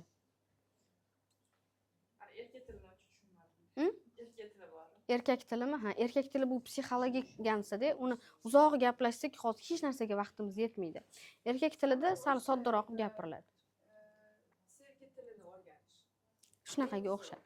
Qarang, erkaklarning temperamentlari bo'ladi. Ular barmoq orqali aniqlanadi. Misol uchun erkak temperamentlari, erkaklarning holatlari qaysi tipga kiradi, u shizoid tipga kiradimi, isterik tipga kiradimi, qaysi tipga kiradi, o'shalarni bilib turib qilinsa, Ajrashaman, ket uyingga. bola pozitsiyasidagi erkakda, u misol uchun eringiz yolg'iz qolishga qo'rqmaydimi? Misol uchun o'zi bitta uyga, bitta xonaga kirib ketsa ham indamay yotaveradimi? Qo'rqmaydi, to'g'rimi? Nimadir bosmaydi yoki yur mani oldimga kir, misol uchun xotinini kutadiganlar bo'ladi. Agar yolg'izlikni yaxshi ko'radigan bo'lsa, u shizoid tipdagi erkak hisoblanadi. Kitob uyga kelmasa uxlasa ishxonada qoladi, mashinada uxlasa. Da, bu shizoid tipdagi erkaklar. Shizoidlarning ham vashe turlari ko'p. Hozir psixoanalizga o'qiyotganim uchun уже ko'proq narsa tushunishni boshlayapman. Bo'ldi, уже? Ancha ishlash kerak ekan, unaqa. Da, ko'proq ishlanadi.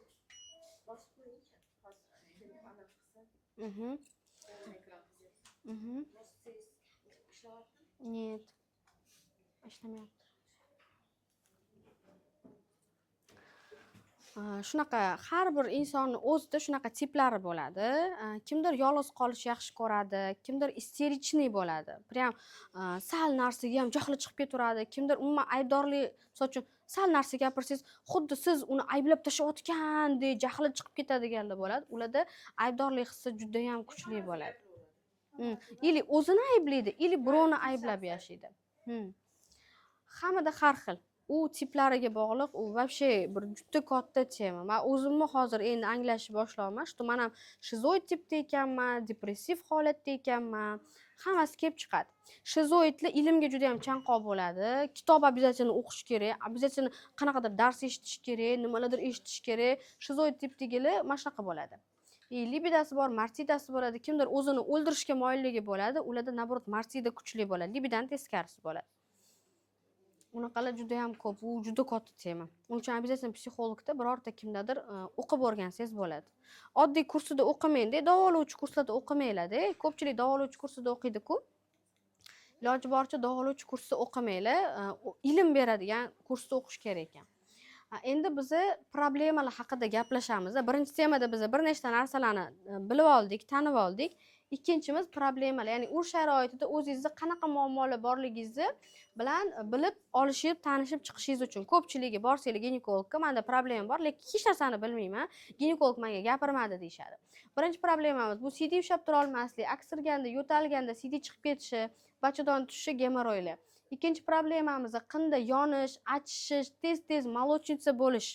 Uchinchi problemamiz qinda tiqilish hissi, jinsiy aloqada og'riq, achishish va diskomfort. Mana bunisini gapirdik, to'g'rimi? Qinda tiqilishlarni. Endi o'zingiz uy sharoitida diagnostika qilishingiz kerak. Bu narsalarni обязательно o'zingizlar rasmga olib olinglar, chunki buni slaydda berilmaydi hech kimga. Iloji boricha har bitta slaydda bu narsa eng важный biz joyiga keldik.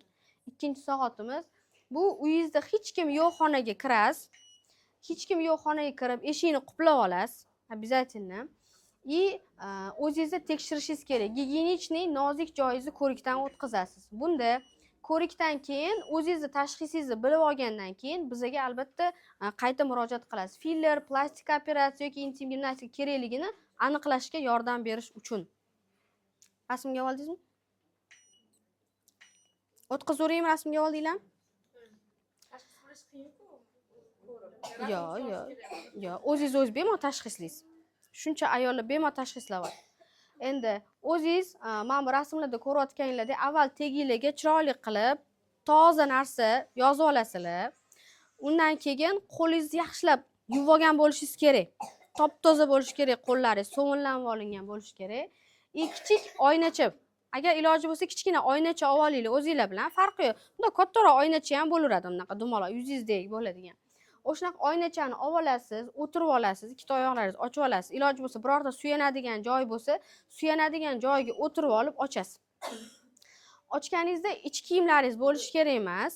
Ochiq holatda o'tirasiz. Birinchi oynani qo'yasiz. oynani qo'yasizda, qaraysiz, baholashingiz kerak. Qanaqa holatda, qorayishlari bormi? Jinsiy lablari qanaqa? Ichki jinsiy lablari uzunmi? Tashqi jinsiy lablari bittasi katta, bittasi kichkina, shalvayib ketgan yoki qini juda ham katta, ochiq holatdami? Bularni albatta bilib olishimiz kerak. Suyanib o'tirib olasizlar, oyoqinglarni ikkita yon tomonga ochib olasizlar, biroz bukib olasizlar o'zingizlarga qilib. Ana unda buklab olganim bunaqa ushab. Xuddi shunaqa buklab olasizlar. Oynachani qin oldiga qo'yasiz. Oynani bir yerga tirab qo'ysangiz ham bo'ladi, agar oldingizga baklashganmi, suv bo'ladi, nimadir qilib qo'yib olsangiz bo'ladi. Endi ikkita qo'lingiz bilan jinsiy lablaringizni tek qismini ochasizlar. Ustki tarafini ko'pchilik tashqi tarafdan oladi-ku, yo'q. Biz aynan ichki tarafini barmoqlarimizni biroz pastga tushirib, qin og'zi tarafini ikkita barmoq bilan yoki bunday qilib ochib ko'rasizlar, qinga kiraverish joyini. O'sha joylarda nima holat bor? Qin ichidan nimalar chiqib turibdi, teshigiga qaranglar. Kuchanmagan, ya'ni kuchanmasdan turib, prosta qaraysiz. Keyin o'sha kuchangan holatda qaraysiz. Endi kuchanasiz. Qin ichidan katta-katta dumaloq nimalardir chiqyaptimi, go'shtlar, shunga qaraysizlar. Qin tepa qismidami, pastki qismidami albatta kuzatish kerak. Tepa qismidan chiqsa o'sha boshqa diagnoz, pastki qismidan agar dumaloq katta bo'lib bu yoqqa chiqadigan bo'lsa, u umuman boshqa diagnoz bo'ladi. Endi kuzatuv. Qin holatini tekshirib, quyidagi rasmlar bilan solishtirib ko'rasizlar. Hozir rasmlarni ko'rsataman sizlarga. Sizda agar qaysi biri kuzatiladigan bo'lsa, albatta siz mutaxassisga murojaat qilishingiz shart. Endi qin oldi devori tushishi desak, bu sistotseli degani. Ya'ni sizni mashinangiz oldi baloni buzilib qoldi degani bo'ladi. Tushunasiz? Oldi baloni pisqayib qoldi degani. Ya'ni siydik qopi tushib ketib qoladi pastga. Xuddi eshitganmiz-ku, ichagiga tushibdi, yuragi tushib qolibdi, pochkasi tushib qolibdi. Bizning ichki a'zolarimiz joyidan ko'chadi baribir. Chunki o'tda muallaq yopishtirib qo'yilmagan-da. Endi qinni orqa devori agar pastdan chiqadigan bo'lsa, dumaloq kuchanganingizda qinni orqa devorini tushishi bo'ladi. Bu rektatsiyali deyiladi. Ya'ni mashinani orqa baloni buzildi. Erimizga tushuntirishimizga xommi? Mana orqa baloni buzilib qolganda, adasi o'shani borib ishirib kelishim kerak deysiz. Ya'ni bu orqa ichagimiz, axlat chiqaruv ichagimizni buzilganini hisobiga, tushib qolganini hisobiga bo'ladi. Ya'ni ichak kengayib ketadi. Ko'p ichi qotadiganlarda bo'ladi bunaqa narsa. Ichida axlat yig'ilaveradi, kengayadi, u qinni oldiga qarab tushib qoladi. Chunki ular qo'shni, bir-biriniki.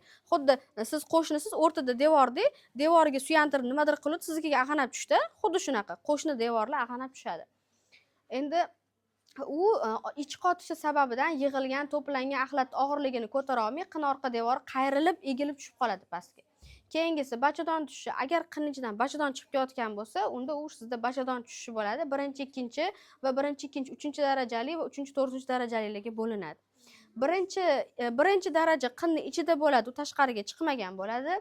Birinchi darajadan ikkinchi darajaga o'tish paytida qindan o'sha ko'rinishi boshlaydi. Ikkinchi daraja o'sha qindan chiqib qolgan bo'ladi, ozgincha qismi. Keyin o'sha 3-darajada qindan polniy tashqariga bo'yni chiqib turadi. 4-darajada polniy o'zi xuddi naskini mana orqasiga o'girasizlar-yu, xuddi shunaqa bachadon tashqariga mana shunaqa o'girilgan holatda chiqib keladi. Unda o'sha srazo operatsiya qilib olib tashaladi. Buni hech qanaqa gimnastika qilib ham, boshqa qilib ham saqlab bo'lmaydi. Da, 3-4 o'sha opasna hisoblanadi. 3-4 ola olmaymiz o'sha. Endi kuzatuv ikkinchisi. Endi qinimizga barmog'imizni tiqamiz. Ko'rayotgan bo'lsanglar, mana bu yerda barmoq tiqilgan, o'tda ham suyanib o'tirib olsanglar, bemalol qin ichiga barmoq tiqsa bo'ladi. Amallab o'shaning uchun qo'linglarni yuvgan holatda barmoqqa tiqasizlar ichkariga va kuzatamiz. Barmoq qin ichida nima bor? Kuzatamiz. Qin devorlar mana bunaqa ustma-ust fartukka o'xshab tushib qolganmi yoki bachadon bo'yni orqaga qarab tushib qolgan. Bachadon bo'yni har xil tushadi. Siydik qopiga qarab tushadi. Agar qiyshiq matka bo'lsa, u siydik qopiga qarab tushadi. Agar u to'g'ri matkada, lekin mana bunaqa o'zi to'g'riroq bo'ladi-da matka. Mana bunaqa qayrilgan emas-da, to'g'riroq bo'ladi. U agar qayrilib qolsa, bu yoqqa qarab tushib qoladi. Bachadonni bo'yni orqa ichakka qarab tushib qoladi. Chunki ko'rik vaqtida men bachadonni pastdan qidirib topib olaman. Endi mushaklarni siqishga harakat qilamiz. Biz opushenyalarni o'lchash o'rgandik, bachadonni bo'yi. Endi siqishga harakat qilamiz. Birinchi qo'limiz turibdi ichkarida, siydik yo'lini siqishga harakat qilamiz. Siqish vaqtida iloji boricha qorin, son, qo'l qismlari ko'pchilik siqayotganda mana qilib siqib oladi. Bu juda ham noto'g'ri. Hattoki YouTube'da o'rgatishganda ham mana siq deydi, hamma qildi, qattiq siqdingiz bilmaysiz. Mana bu yerda siqdingiz, mana bu yerda siqdingiz, mana bunaqa joylaringizni siqdingiz yo'q, ili mana bunaqa joylaringizni siqyapsiz, tortib siqyapsiz. Bu siqish emas. Bu yerda siqqaningizda toza osti mushaklari ochilib ketishni boshlayveradi. naborot kuchani pastga beradi, u ochilishni boshlaydi. Bu yo'li ishlamaganda o't ishlashni boshlaydi. O'tni ishlatish biroz qiyinroq. Endi qin sohasini o'zini alohida siqib ko'ramiz, chunki bizning mushaklarimiz hammasi alohida joylashgan. Qinni o'zini siqib ko'ramiz, keyin orqa teshikka siqib ko'ramiz. Hammasini po отдельности siqib ko'ramiz. Tonusini bilishimiz kerak. Toz ostida qaysi mushakda ko'proq yemirilish ketyapti, qaysi mushakda tonus juda ham past, shu narsani bilib olishimiz kerak. Bu o'zingiz uyda bepulga sinab ko'radigan narsangiz. Endi siqish vaqtida qorin son, dumbala ishlash mumkin emas deb yozib qo'yganman. Siqish vaqtida barmog'ingizni qin ichida harakatlantirasiz, ya'ni bundoq aylantirib ko'rasiz. Qin ichida nima bor? Qinni tepa va pastki qismini bosib ko'rasiz, ya'ni sidik tarafini bosib ko'rasiz, pastki taraflarini bosib ko'rasiz. Agar tepa tarafida xuddi ichida suv to'ldirilgan shar borga o'xshab liq qilib otib ko'rasiz-da qo'lingizni. Agar shar to'ldirilgan suvga o'xshab turadigan bo'lsa, demak sizda sidik qopi tushib qolgan bo'ladi. Hozir anu rasmlarda ko'rsataman. U sidik hissi keladigan bo'lsa, yoki axlat hissi keladigan bo'lsa, demak sizda ginekologik tekshiruvga shoshilish kerak. Bu normal holatda hech qaysi bitta organ tushib qolish kerak emas. U o'zini joyida, o'zini harakatida bo'lishi kerak. Sizga sidik qopi va orqa ichiga tushgan deya ayta olaman. Buni oqibatlari esa ko'rikka kelganingizda tushuntirib beramiz. Bu narsani agar siz ginekologga borganingizda tushunmasa, bu normal holat. Sizni faqatgina xirurg ginekolog ko'rishi mumkin. Hozir bu yerda xirurg ginekologga ham ko'rsataman. Nimaga? Davolovchi ginekologlar umuman boshqa, ularga faqatgina sizni o'sha yerdagi qin sohasidagi kasalliklaringiz o'rgatiladi, lekin tushish o'rgatilmaydi. Xuddi terapevtga borib xirurg ishini talab qila olmaysiz. Terapevt xirurglar bor, bilasizlar, alohida xirurglar bor, alohida terapevtlar bor. Bu yerda ham xuddi shunaqa. Ginekolog xirurg bo'lsa, ularda o'sha kuchliroq, chuqurroq o'rgatiladi. Sistotseli, rektotseli, enterotseli, matkapusheniya darajalari polniy o'rgatiladi, chunki ular ochib, sizni ichingizni tikib, kesib, to'g'irlash kerak bo'ladi. Shuning uchun aynan ular tushunadi. Endi biz sistotseli, sidik qopi tushishi bilan gaplashamiz. Xo'p, sidik qopi tushishi qanaqa bo'ladi? Bunda mana bu bizani bachadonimiz, bu bizani orqa chiqaruv, ya'ni axlat chiqaruv teshigimiz. Mana bu yerda bizani qinimizda joylashgan. Mana bu yerda ko'rasizlar, uzuncha turibdi. Bu yerda bizani sidik teshigimiz, lekin u qatga tushib kelyapti, qinga tushib qolgan u. Ag'darilib, xuddi mana bunaqa cho'ntakka o'xshab tushib qolgan va sidik endi mana bu yerdan sidik kanali bor-ku. O'sha sidik kanaldan tushadigan hamma sidik mana bu yerda qolib ketaveradi. Siz oxirigacha siymaysiz, borib sidik analizni topshirsangiz, sizga aytadiki, sidik analiz yomon chiqyapti, keyin cho'ta sizda quyqa bor sidigingizda. Siz urologga boring, davolaning deyapti. Siz urologga bordingiz, davolandingiz, nimagadir natija yo'q-a sizda. Chunki sidik qopi tushib qolganning hisobiga sizda natija bo'lmaydi, chunki buning ichida nima bor? Quyqa bor. Temayli. O'chib qoladi. Xo'p, to'kuradi. Sivoradi. Ayol er bilan yaqinlik qilganda sidik qopidagi sidik to'lganning hisobiga u sidik chiqib ketish boshlaydi. Mana bunisi ham ko'rayotgan bo'lsanglar. Mana masalan hozir aytasiz, quyqa bo'ladi. Agar jinsiy aloqa qilgan sivoradi deysiz. Lekin menda quyqa bor, lekin jinsiy aloqa qilgan sivoradi. Chunki hojatxonaga kirib keyin bo'lsangiz kerak-da. Yo'q-a? Endi hammani darajasiga qarab. Darajangizga qarab bo'ladi. Qarang, bu уже katta darajada-ku. Mana bunaqa kichik daraja bo'ladigan bo'lsa, mana bunaqa. Kichikroq tushishni boshlayotgan bo'lsa ham, mana bu joyda kichik quyqalar yig'ilaveradi, lekin u sizni qinga aloqasi bo'lmaydi. Aloqa payti sizda chiqib ketmaydi. Tushundingizmi? Quyqa bo'lib bu tarafida yig'iladi. Endi mana bu уже chiqib ketgan sistotselilar bo'ladi, уже 3-daraja sistotselilar hisoblanadi. Sidik qopi tushishlari bu qinni tortgandan keyin, qinni devorini tortib tushyapti-ku, u bachadon bilan birga ulanganini hisobiga bachadon ham tushib kelishni boshlaydi. Chunki tortadi mana bunaqa qilib, o'zi bilan birga. Mana shu yerda bu ham tushib keladi. Mana bu yerda ko'rasizlar, уже orqacha kichik holatda tushib kelyapti. Mana bu qizil, bu bizani mana bu ko'rgan toz osti mushaginglar, bolalar o'ynadi-ku. Toz osti mushaginglar bu qizil, boyagi ko'rganglar, уже bu yog'i teri, etlari. Mana bu уже mana toz osti mushaklari nima qildi? Tepadagi bosim hisobiga bu pastlashni boshladi. Chunki bosim pastga itaryaptimi? Bor kuchi bilan itaryapti. Bular nima qilishyapti? Sidik qopini ko'rasizlar, ham pastga tushyapti. Ya'ni o'zini sidik kanaliga ag'darilyapti, tushyapti, birinchi ezyapti, ham orqaga. Ko'rasizlar mana bu yerda. Sidik kanali kengaygan, sidik sfinkterlari ham kengaygan. Agar ko'ra olmayotgan bo'lsanglar, yaxshilab ko'rishingiz mumkin. siz yaqinroq o'tirib oling. Yaqinroq o'tirib oling, odam kam-ku. Xuddi mana bu yerda ko'rayotgan bo'lsangiz, Sidik kanalimizni уже nima qilgan, kengayib qolgan. Nega? Chunki bosyapti-da Sidik kanalni. Sidik kanal natijada nima qilishni boshlaydi? Kengayishni boshlaydi. Va mana bu yerda ingichka sidik nayi va qalin mushaklar. Bu yerda уже ko'ryapsizlar, nimaga birinchi bu sidik ushlashga qiynalamiz? Chunki oldi mushaklarimizdan yemirilish boshlanadi, parchalanish boshlanadi, yupqalash. Shuni hisobiga bizada birinchi oldi tarafdan tushishlar boshlanadi. Davosi qin devorlarini tushishini ko'tarish uchun darajasiga qarab intim gimnastika, trenajyorniy или bo'lmasam jarrohlik amaliyotlari orqali yordam berish mumkin. 3 ta yordam turi bor. Endi rektatsiyali уже ko'ryapsizlar, orqa qinning orqa devori tushishi. Bunda xuddi qo'shni devorlarimizni mana o'zi chiqaruv teshigi mana bu yerda turgan bo'lsa, mana sidik qopini ham tushiraveradi o'zi bilan. Chunki tortadi bu. Ham orqa ichiga mana bunaqa tushib kelyapti. Mana bu yerda axlat yig'ilishni boshlaydi. Shunaqangi ayollar bo'ladiki, mana shu axlat teshigida yig'ilaverib, axlat qattiqligiga, uning ichida tuzlari bor, axlat ichida. O'sha tuzlari, toshlari mana bu yerda yemiraveradi, teshilib qoladi qin bilan-da. Qin orqali axlat kelishni boshlaydi.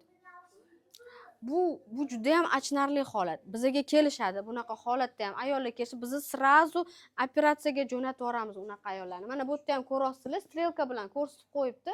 Bu yerda sidik qop ko'ryapsizlar, joyida turibdi. Bu yerda уже cho'zilgan sidik qopi. Bu normal sidik qopi. Bunda ham mana bachadonni sekin olib tushish boshlayapti, hali to'liq tushmagan. Qinni devori bilan mana olib tushyapti, ko'ryapsizlar, qinga qarab tushib kelyapti. Strelka bilan ko'rsatib qo'yibdi. Bu yerda ham mana bu normal, ya'ni norma holatdagi mana ingichka sidik qopi, mana ingichka naylari hammasi mana qini, burmalari bilan bachadon va orqa ichakki to'g'ri chiqaruv joyi. Endi mana ikkinchisini ko'ryapsizlar, axlat chiqaruv joyi ingichkalashyapti. Nimaga? Mana bu yerda tushayotganini hisobiga. Va bu yerda endi gemoroylar avj olishni boshlaydi. Mana bachadonni ko'ryapsizlarmi joyini o'zgarganini? Sirazi yaqqol sezish, уже bachadon mana bu o'zini holatda, abdominal holatdan уже pastga tushib kelishni boshlaydi. Mana sidik qopini ko'rasizlar? Mana siz aytayotgan boyi sidik qopi bor-ku, katta bo'lib chiqmaganda, ingichka bo'lgan bo'lishi mumkin. Quyqa mashda yig'ilayotgan bo'lishi mumkin. Как раз operatsiya qiladigan uchun oldi o'tiribsiz. Buni ham davosi bor. Bunda ham qin devorlarini tushini ko'tarish uchun darajasiga qarab intim gimnastika, trenajyorniy kurs, jarrohlik amaliyotlari yordam berishi mumkin. Bunaqa holatda ham holatlariga albatta qaraymiz. Endi bachadon tushishini ko'radigan bo'lsak, bachadon bu ayol eng kerakli bo'lgan a'zosi hisoblanadi. U bolani aslida uychasi vazifasini bajarib beradi. Ko'pchilik bachadon voy mana bunaqa narsa deydi-ku, yo'q, u bachadon bolani uyi hisoblanadi. Agar shunaqa holatlar bo'ladi, ayollarda kasallik zo'rayib ketganda bachadonni olib tashlaydi, u ayol emas degani emas, u ayolligicha qolaveradi. Faqat unda shunchaki bola dunyoga keltirish bo'lmaydi va klimaks bo'ladi. Tuxum hujayralar o'z-o'zida ovulyatsiya bo'laveradi, hayz qoni ko'rmaydi. Klimaksga oson boshlanadi. Uni ham 4 ta bosqich tushishlari bor. 4 ta bosqichlarini ko'rib chiqamiz. Qaranglar. Mana bu bachadon bo'yni, mana bo'yni mana bunaqa holatda bo'ladi-da, mana. Teshikcha bo'ladi. Mana bemalol mana ushab ko'rsanglar bo'ladi. Ya'ni qinni ochib ko'rganingizda, bachadon agar chiqayotgan bo'lsa, mana shunaqa dumaloq sharikcha, xuddi ponchik, kichkina ponchik bor, teshkulcha. O'rtasida mana shunaqa yumshoq teshikchasi bo'ladi. Kimdadir bachadon bo'yni yirtilib ketgan bo'ladi. Shunaqa ayollar keladi. Bachadon bo'yni ikki tarafga qarab yirtilib ketgan, og'zi mana bunaqa o'rdakka o'xshab ochilib qolgan bo'ladi. Ularni srochna biz operatsiyaga jo'natamiz, uni bachadon bo'ynini tikish kerak. Chunki bachadon bo'yni yirtilib turibdimi, u aloqa vaqtida borgan sari yirtib boraveradi. Shuning uchun biz jo'natib yuboramiz. Eski metodlardan biri bu bachadonni bo'ynini mana shunaqangi katta kaltsolar bo'lgan, o'shanaqangi kaltsolar orqali mana shu yerga tiqib qo'yishgan, ko'tarib turish uchun. Bugungi kunda bunaqa kaltsolar emas, kaltso og'riq bergan ayollarga, ichlari og'rib, axlat qo'yotganda qiynalib, mana shu botib turgan ichida-da, bu turgan ichida qo'yib qo'yishgan. Bu ichida doimiy o'zida выделение yig'gan, kasallik, rezinka deb chunki yig'gan. Hozirda o'shaning uchun zo'r trenajyorlar chiqib ketdi. Shug'ullanasiz olib qo'yasiz, shug'ullanasiz olib qo'yasiz. Bu naborot ko'rasizlarmi, qinning ichini qanaqa kengaytirib tashlayapti, pastga baribir olib tushadi. Prosta qindan tashqariga chiqib ketmaydi, xolos bu narsalar bilan. Mana bachadonni ham ko'rdik. Endi bizning bachadonni boylamlari bor. Ko'pchilik bachadon tushdi deganda hamma voy qanaqa narsa, u qanaqasiga tushib qoladi u bachadon. Xo'p, u qanaqa joylashgan deb o'ylashadi. Bachadon mana shunaqa svязкаlardan tashkil topgan. Bu bizning toz bo'shlig'imiz desak, boyagi mana toz bo'shliq o'rtasi teshik bo'lgan joyga mana bu fassalar, ya'ni chandirlar. Go'shtni orasidan uzun shilimshiq chandirlarni ko'rganmiz. Mana shu chandirlar orqali bog'lab qo'yilgan. O'rtadagi bachadon, mana bu bizani nima ekan, прямая kishka, mana bu esa bizani siydik qopimiz. Mana bu labok oldi. Simfizit bo'ladigan joyimiz. Mochevой puzir bu. Bu orqa ichagimizni ko'rasizlarmi? Mana bu orqa dumg'azamizdan kelyapti-da, mana bunaqa qilib boylandi, bitta boylandi. Keyin chiqib ikkita boylandi-da, keyin qaranglar mana yon tarafidan, mana bu yon taraflarimizdan polniy u yoqdan hamma yoqdan boylamlar bilan bog'langan. Yagona muallaq boylamlar bilan turadigan a'zoyimiz bu bizning bachadonimiz hisoblanadi. Nimaga? Chunki farzand dunyoga keltirishimiz uchun bachadon kengayishi kerak va u osilib turishi kerak bizning tana ichki a'zolarimizda. Shuning uchun qaranglar, ko'rasizlar, uzilib ketish oson-a bu. Og'ir ko'tarsangiz yoki qizinglar, navaranglar bola ko'tarib og'ir ko'taryaptimi? Bu oson uzilib ketadi. Chirs uzilib ketadi-da. Mana bu asosiy mana bu yoki bo'lsa qaysidir bitta kattaroq svязкani o'ziga bog'lanib qoladi-da, uni ko'tarib tura olmaydi oxirigacha. Va u borgan sari nima qiladi? Tushib boraveradi. Mana bu yerda ham ko'rayotgan bo'lsanglar, mana bizning dum suyagimiz, dumg'aza, dum suyakdan kelyapti, polni aylantirib o'tyapti, keyin bachadonga kelib mana boylandi-da, oldi kristesdan ham kelib boylanyapti. Ko'rasizlar? Har tomondan boylanib turibdi, shtop mana bu bachadon kengayadi, katta bo'ladi va yana joyiga keladi. Endi mana bu bachadon tushgan sari sizni mana bu dumg'aza qismlaringizda og'riq beradi. Belida og'rib yuradi, qo'lqlari tortishib og'riydi. Mana shu tortishishi sababi ham mana shu svязкаlarimizda cho'zilayotganini hisobiga bo'ladi. Endi mana bu yerda ham mana yaqqol ko'rsanglar bo'ladi. Bu yerda ham mana matka, orqa ichak va siydik qopimizni mana kesilgan holat. Mana orqa ichakning teshigi, qinni teshigi va siydikning teshigi. Mana shundoq fassalar va tagida go'sht. Чтобы chiqib ketmasligi uchun ana mushak dedik-ku, ana o'sha mushaklarimizni ushlab turibdi. Endi mana bu bizning qinimiz. Mana bu qinni tabiiy mana bunaqa burmali devori. Mana bu уже ko'rasizlarmi, yemirilgan devor. Ichidan xuddi ajinlar tushishi boshlaydi-yu, bu mana shu devori shalpayadi, qinni og'zidan chiqishni boshlaydi. Bemalol ichki a'zolar assalomu alaykum, darvozangiz ochiq ekan deb kirib kelishni boshlashadi. Mana bu yerda ham ko'rishingiz mumkin, yaqqol bu yerda mana o'rtasidan nima qilingan, bog'lami ko'rinib turibdi. Bu pastki tozdagi bog'lam, tepadagi bog'lam boshqa. Bu bog'lam уже boshqa. Ko'rasizlar, polniy hamma yog'imizdan bog'lab tashalgan. Shuning uchun bizni ayol kishi nozik xilqat bo'lib yaratilgan degan narsa mana shu ichki organlarimizdan bilib olsak bo'ladi. Endi statistika bo'yicha qaraydigan bo'lsak, boyaga birinchi qo'shimcha aytib ketishim kerak. Xo'p, operatsiya bo'ldi, ayol, to'g'rimi? Operatsiya bo'ldi. Nima bo'ladi shu operatsiya bo'lganda? Operatsiya bo'lganda mana shu bog'lamlarini bir-biriga olib kelib ichini ochganda, to'g'ri aytaman, Nigor opa, Madina shunaqa tushuntirgan.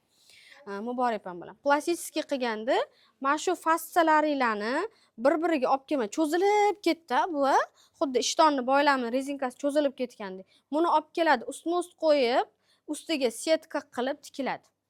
Chunki men o'zim ham YouTube'da operatsiyani videosini ko'rganimda xuddi shunaqa tikishgan.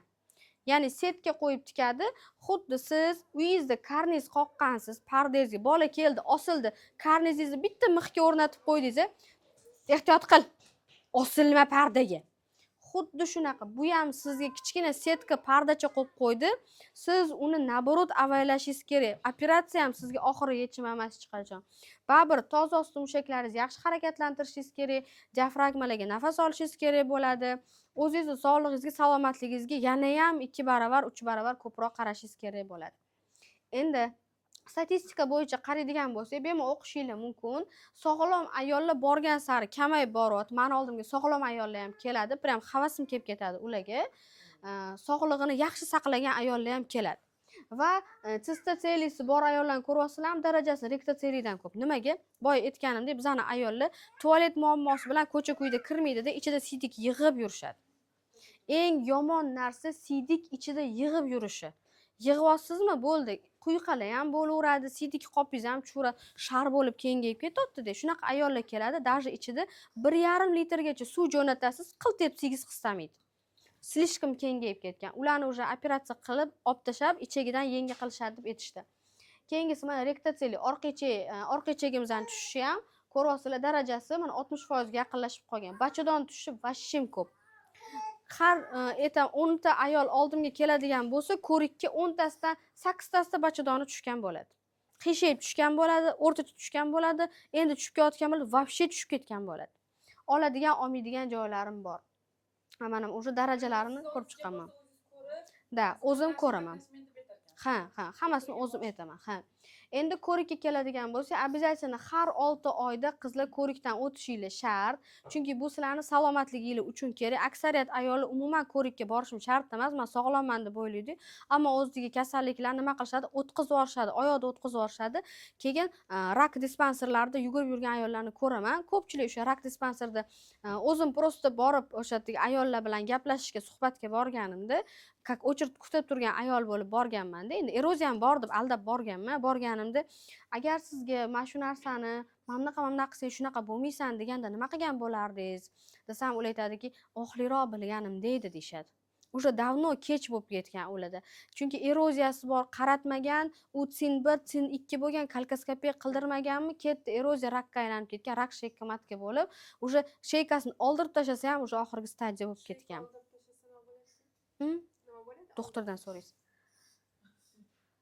Endi mushaklarni tonusini обязательно siqa olish, siqa olmasligingizni bilishingiz kerak. Qorningizni ishlatganingizdagina siqyapsiz, boshqa payt siqolmayapsiz demak, bilingki, mushaklaringiz shunaqangi darajada yupqalashib ketadi. Chunki bizda parchalanish bor. Men to'lachadanman, men go'shtliman deya olmaysiz. Siz yog'lisiz. Siz charvi yog'lisiz, ammo go'shtli emassiz. Qancha yog' ko'p bo'lgan sari go'sht parchalanib boraveradi, oqsil. Hech qachon go'sht ko'paymaydi. Endi boya aytganimdek, bu Madina ginekolog, juda ham uni zo'rg'a topganman men, Madinani qidirib topganman.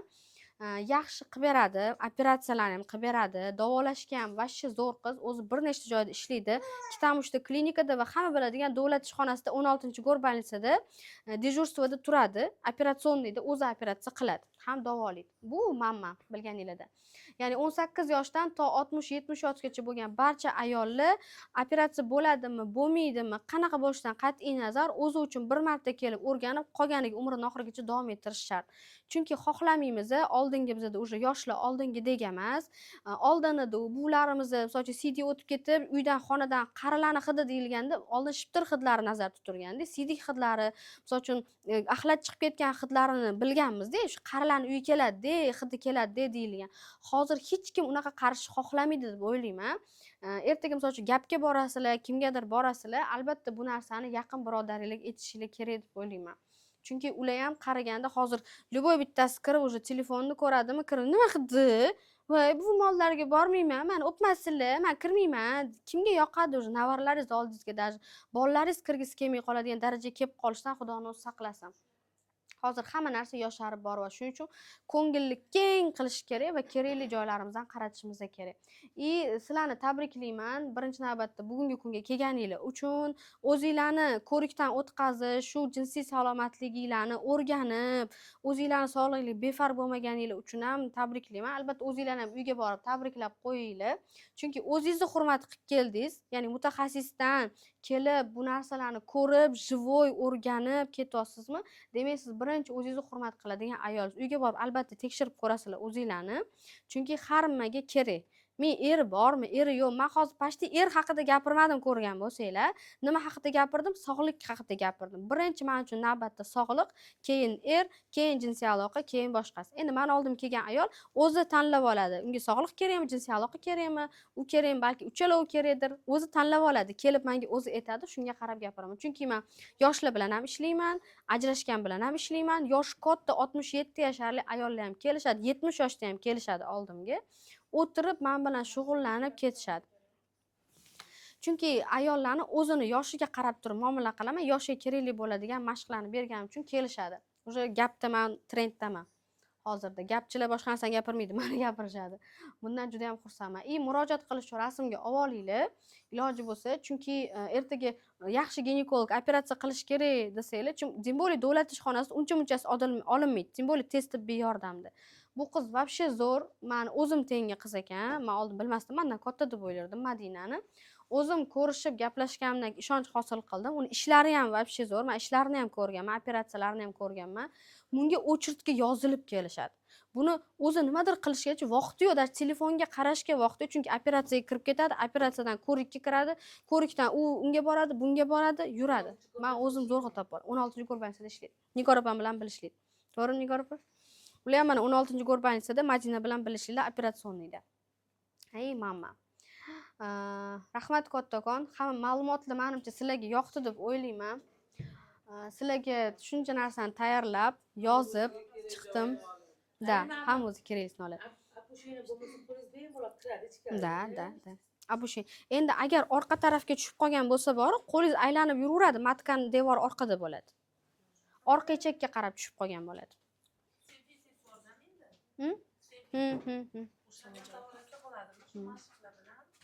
Simfizit davolanmaydi. Simfizit o'zi birikib ketish kerak. Uni ginekolog bilan, xirurg ginekolog bilan maslahatlashasiz. Uni birikib ketishi uchun nimalar kerak? Chunki tozni oldidagi o'rtasida xirashli joyi bo'ladi-da. Biza uni o'sha yumshoq joyi deyiladi, bir narsa deyilardi. O'shanisidan ko'chib qoladi. O'sha ko'chib qolishida birikib, yopishib ketgungacha u sizni reabilitatsiya qilib turish kerak bo'ladi. Uni o'zingiz shifokoringiz bilan bemalol maslahatlashib so'raysiz. Sizlarning boshqa ishlardan ishlang kelimda suv tortadi. Menda u. Bu nimada mushakni ishlatishda u oxirgi nima bo'lsa kerak? O'sha mushakni ishlaganiga torta olish. Uni bosqichlari bor. Torta olish mumkin deyman-da. Voy, ishoning, 67 yoshli ayol kelib shlanka suv tortib ketdilar. Vashshi shpagatligacha tushadilar-da, boru. Vashshi zo'rlar. Yo'q, umuman ziyon yo'q. Biz bemalol olamiz. Kistes bo'lmasa, miomez bo'lmasa, bo'ldi. Eroziya bo'lmasa bo'ldi. 3 ta kasallikni olmayman. Baribir kengayadi. Operatsiya qilinganlar kelib mashinaga qatnashib. Shunaqa. Yo'q. Hech qachon.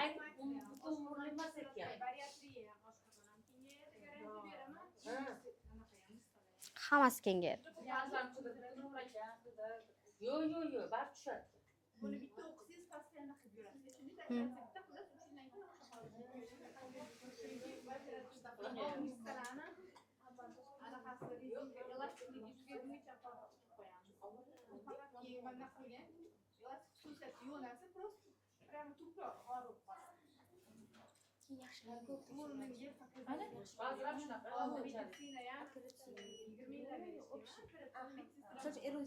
Ha, ham davolaydi, ham operatsiya qiladi.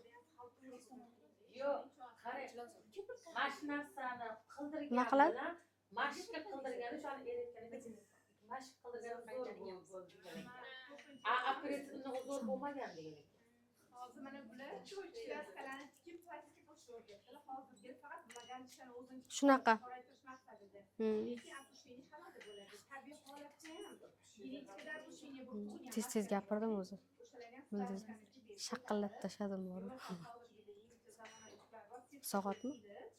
Soatmi? Shu ketishimiz kerak edasizmi? Ha, bo'l. Qaysi biri sizniki, qaysi biri meniki? Bilmayman, buni. Mana bu meniki lekin. Aniq qayerdan bilasiz? Birligidan bilaman. Buni tepaga qo'ydim, san pastga qo'ydim. Meniki o'chib qoldi. Kelishtiring. Nimasini kelishtiring? Nima o'chib qoladi? Bilmadim. Halim tegmadim sanikiga.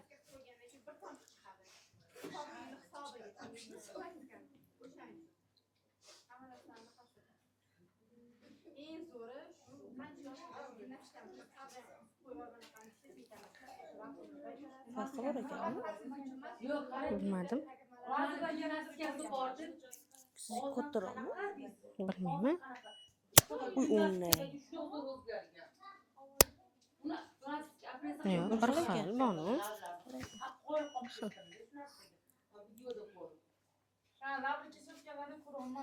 Lekin mana bu nimasiga navbat uchratgan. oyog'im og'rib ketdi bor вообще.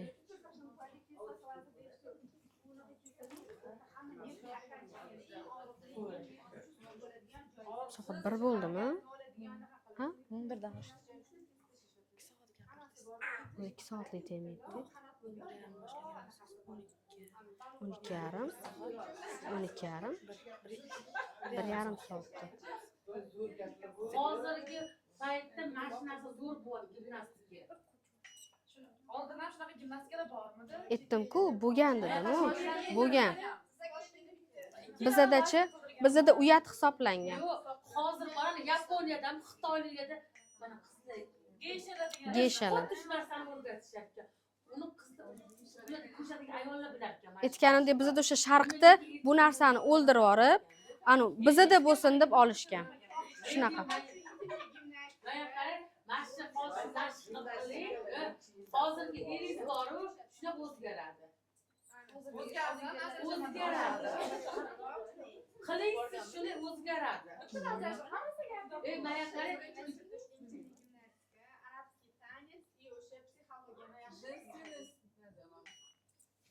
ikkinchi man psixologiyada o'qidimda, siz eringizni ayblayapsiz, shu eringizni boricha qabul qiling, ayblovsiz eringiz o'sha o'zgaradi. To'ppa-to'g'ri. To'ppa-to'g'ri. Men kecha oyijonimga o'g'illar haqida Boricha Kartalar shu ochib o'zingiz shitirdi. Alloh sendan roziman deb oyijon o'zidan bilaverasiz. o'zgaradi. Siz eringiz ayblabsiz, qo'rqib qo'yib keladi.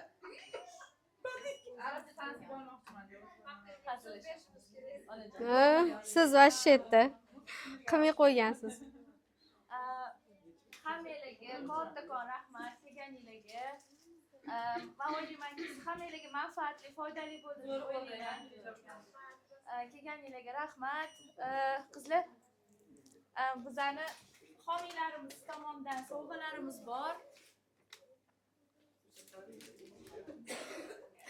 Voy, buncha chiroyli. Bu sizga. Voy, rostdan rahmat. Assalom, kattakon rahmat. Вообще asal. Mana Prelist. bular juda baxtli qaynanam, rol o'ynaydi. Bular original qaynanam.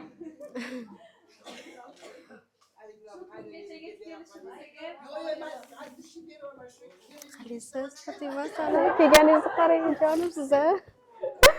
Rahmat, assalom. Tashladingizmi adminlarga? Ha, tashaolma hozir ham. Молодец. Ko'ramiz. Muxlislar tashing ko'proq deyapti. Молодец. Bozorni bo'g'latib qo'ysangiz.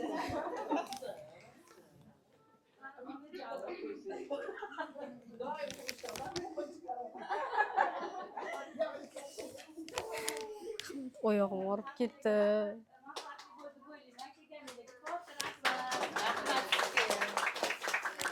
Hammalarga rahmat. Qarseni. Shu Faxriyan opangizning sovg'alaringlarning ichida albatta voy. Rahmat. Sovg'alarning ichida pistashcho dubayskiy shokoladlaringlar bor. Shu qizimiz homiy o'zi qo'llari bilan qilgan dubayskiy zo'r mazasi, olib tatib ko'ringlar. Молодец. Instagramlaring o'sha yerda yozilgan ustida.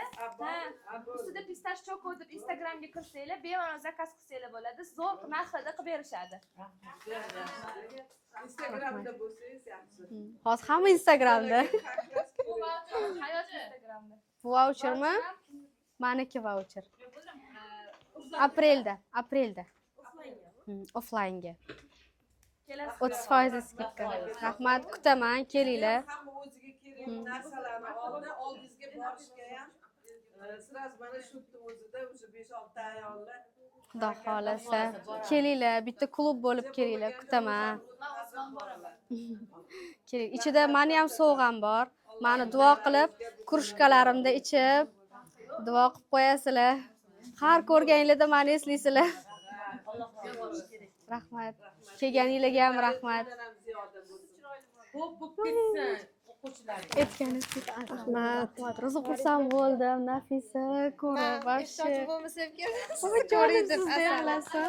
o'zingiz ishlaysiz doim. Kattakon, sizni judayam yaxshi ko'raman. Rahmat, kattakon.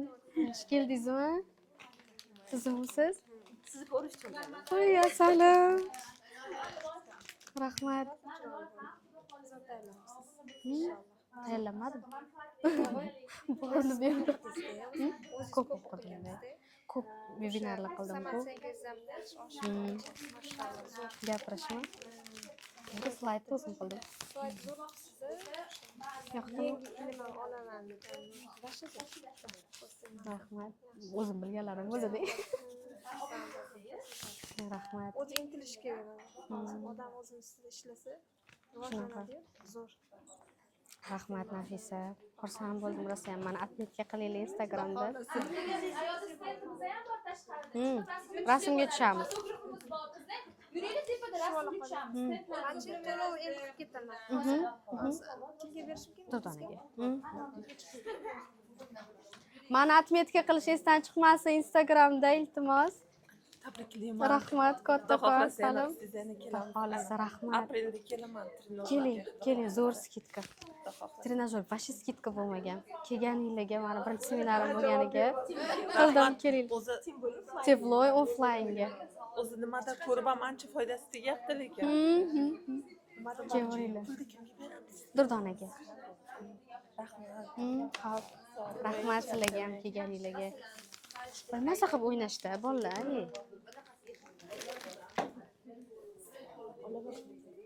Ulan keyin to'g'rilab olaman. Ulan keyin uyga borib bemalol yig'amiz. Ular nimaga solish kerak? Ha? Nimaga solish? Voy, anta paketlar bor, paketlarga solaman. Zato bolalar bilan bo'lsa ham tinch o'tkazib oldim.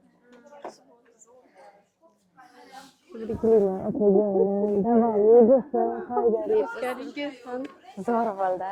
1,5 soatda shaqillab tashlashmi?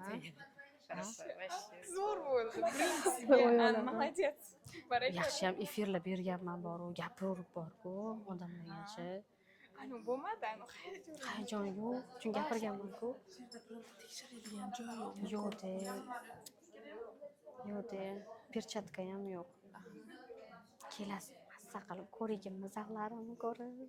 Men bu bilan Xudo xohlasa. yaxshilab tushuntirib o'rgatadilar-da hozir. O'zi boraman-da, mana shu martda qatnashmoqchi edim. Ro'za bo'lib qoldi, xo'jayinim to'xtagin dedi. O'zi bu yoqqa kelishimni ham aytmadim lekin. Sen vizitimni ko'rsatishga vrachga boraman. Unga vrachga ko'rishim shart emasmi? Menda bor-ku. Doktoringiz nima degan? Doktor hech narsa demagan. 9 degan edi, tug'ishimdan oldin 7 dedi. Hozir qatmisiz? Yo'q. Ha, bo'ldi. 3 oy bo'ldi. Ha. Boylab yuribsizmi bandajlar? Ha, menimcha bandajni boylagin deydi. Ana, post do'radavoy bor-ku, tegini o'zichi. Ha. O'shanaqada. Boylagin deydi o'zi. Nigora opam zo'r hamshira, 20 yillik operatsiyonda ishlagan. Nima qilsam bo'ladi? Bitta so'rab keting. Keyin mana shu aytganingiz deb aytdingiz-ku, buksa o'tirsa ko'p og'riydi. O'shanaqa narsa bor. Tozalar, tortiladi-da. O'sha svязкалari cho'ziladi-da. Boy ko'rdingiz svязкаlarni? Inson uzilib ketadi-da. Shunaqa bu cho'zilayotgan bo'lsa ham, tortilayotgan bo'lsa ham mamutlar, bab suyagimiz qimirlaydi-da, orqa suyak, dum suyagimiz. O'shan hisobiga tortadi, og'riq beradi. Oyoq kiyimni almashtirib chiqmasam, ili oyoqlaring chiqamanmi, nima bo'laman? Tak. Mana iPhone'im anitda, turibdi. Yo'q, turibdi. Voy o'g'lim. Bunasini emsin. Sen go'zal bo'laman deb o'ylasan dedi. Voy Nilfarga men podarkamni berishdimi ekan? Nilfar ketib qoldi-ya. Men bilan PCG'da o'qigan qiz bor edi. Voy, mashi yaxshi bor-ku. Oyog'im og'rib ketdi faqat. Ana bunaqa splashnoyda o'rganmaganman deyman, menga jaydarcham yaxshi-da. O'zim. Yo'q, umuman og'rimaydi. Bunda vashi yumshoq yuraman. Tegi tekismasda, yaxshi joy bor. O'shanga maza qildim.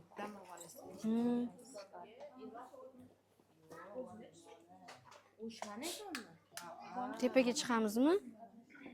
Tepada rasm yuraylik, hamma birga chiqaylik. Tepadan Durdona. Tepada.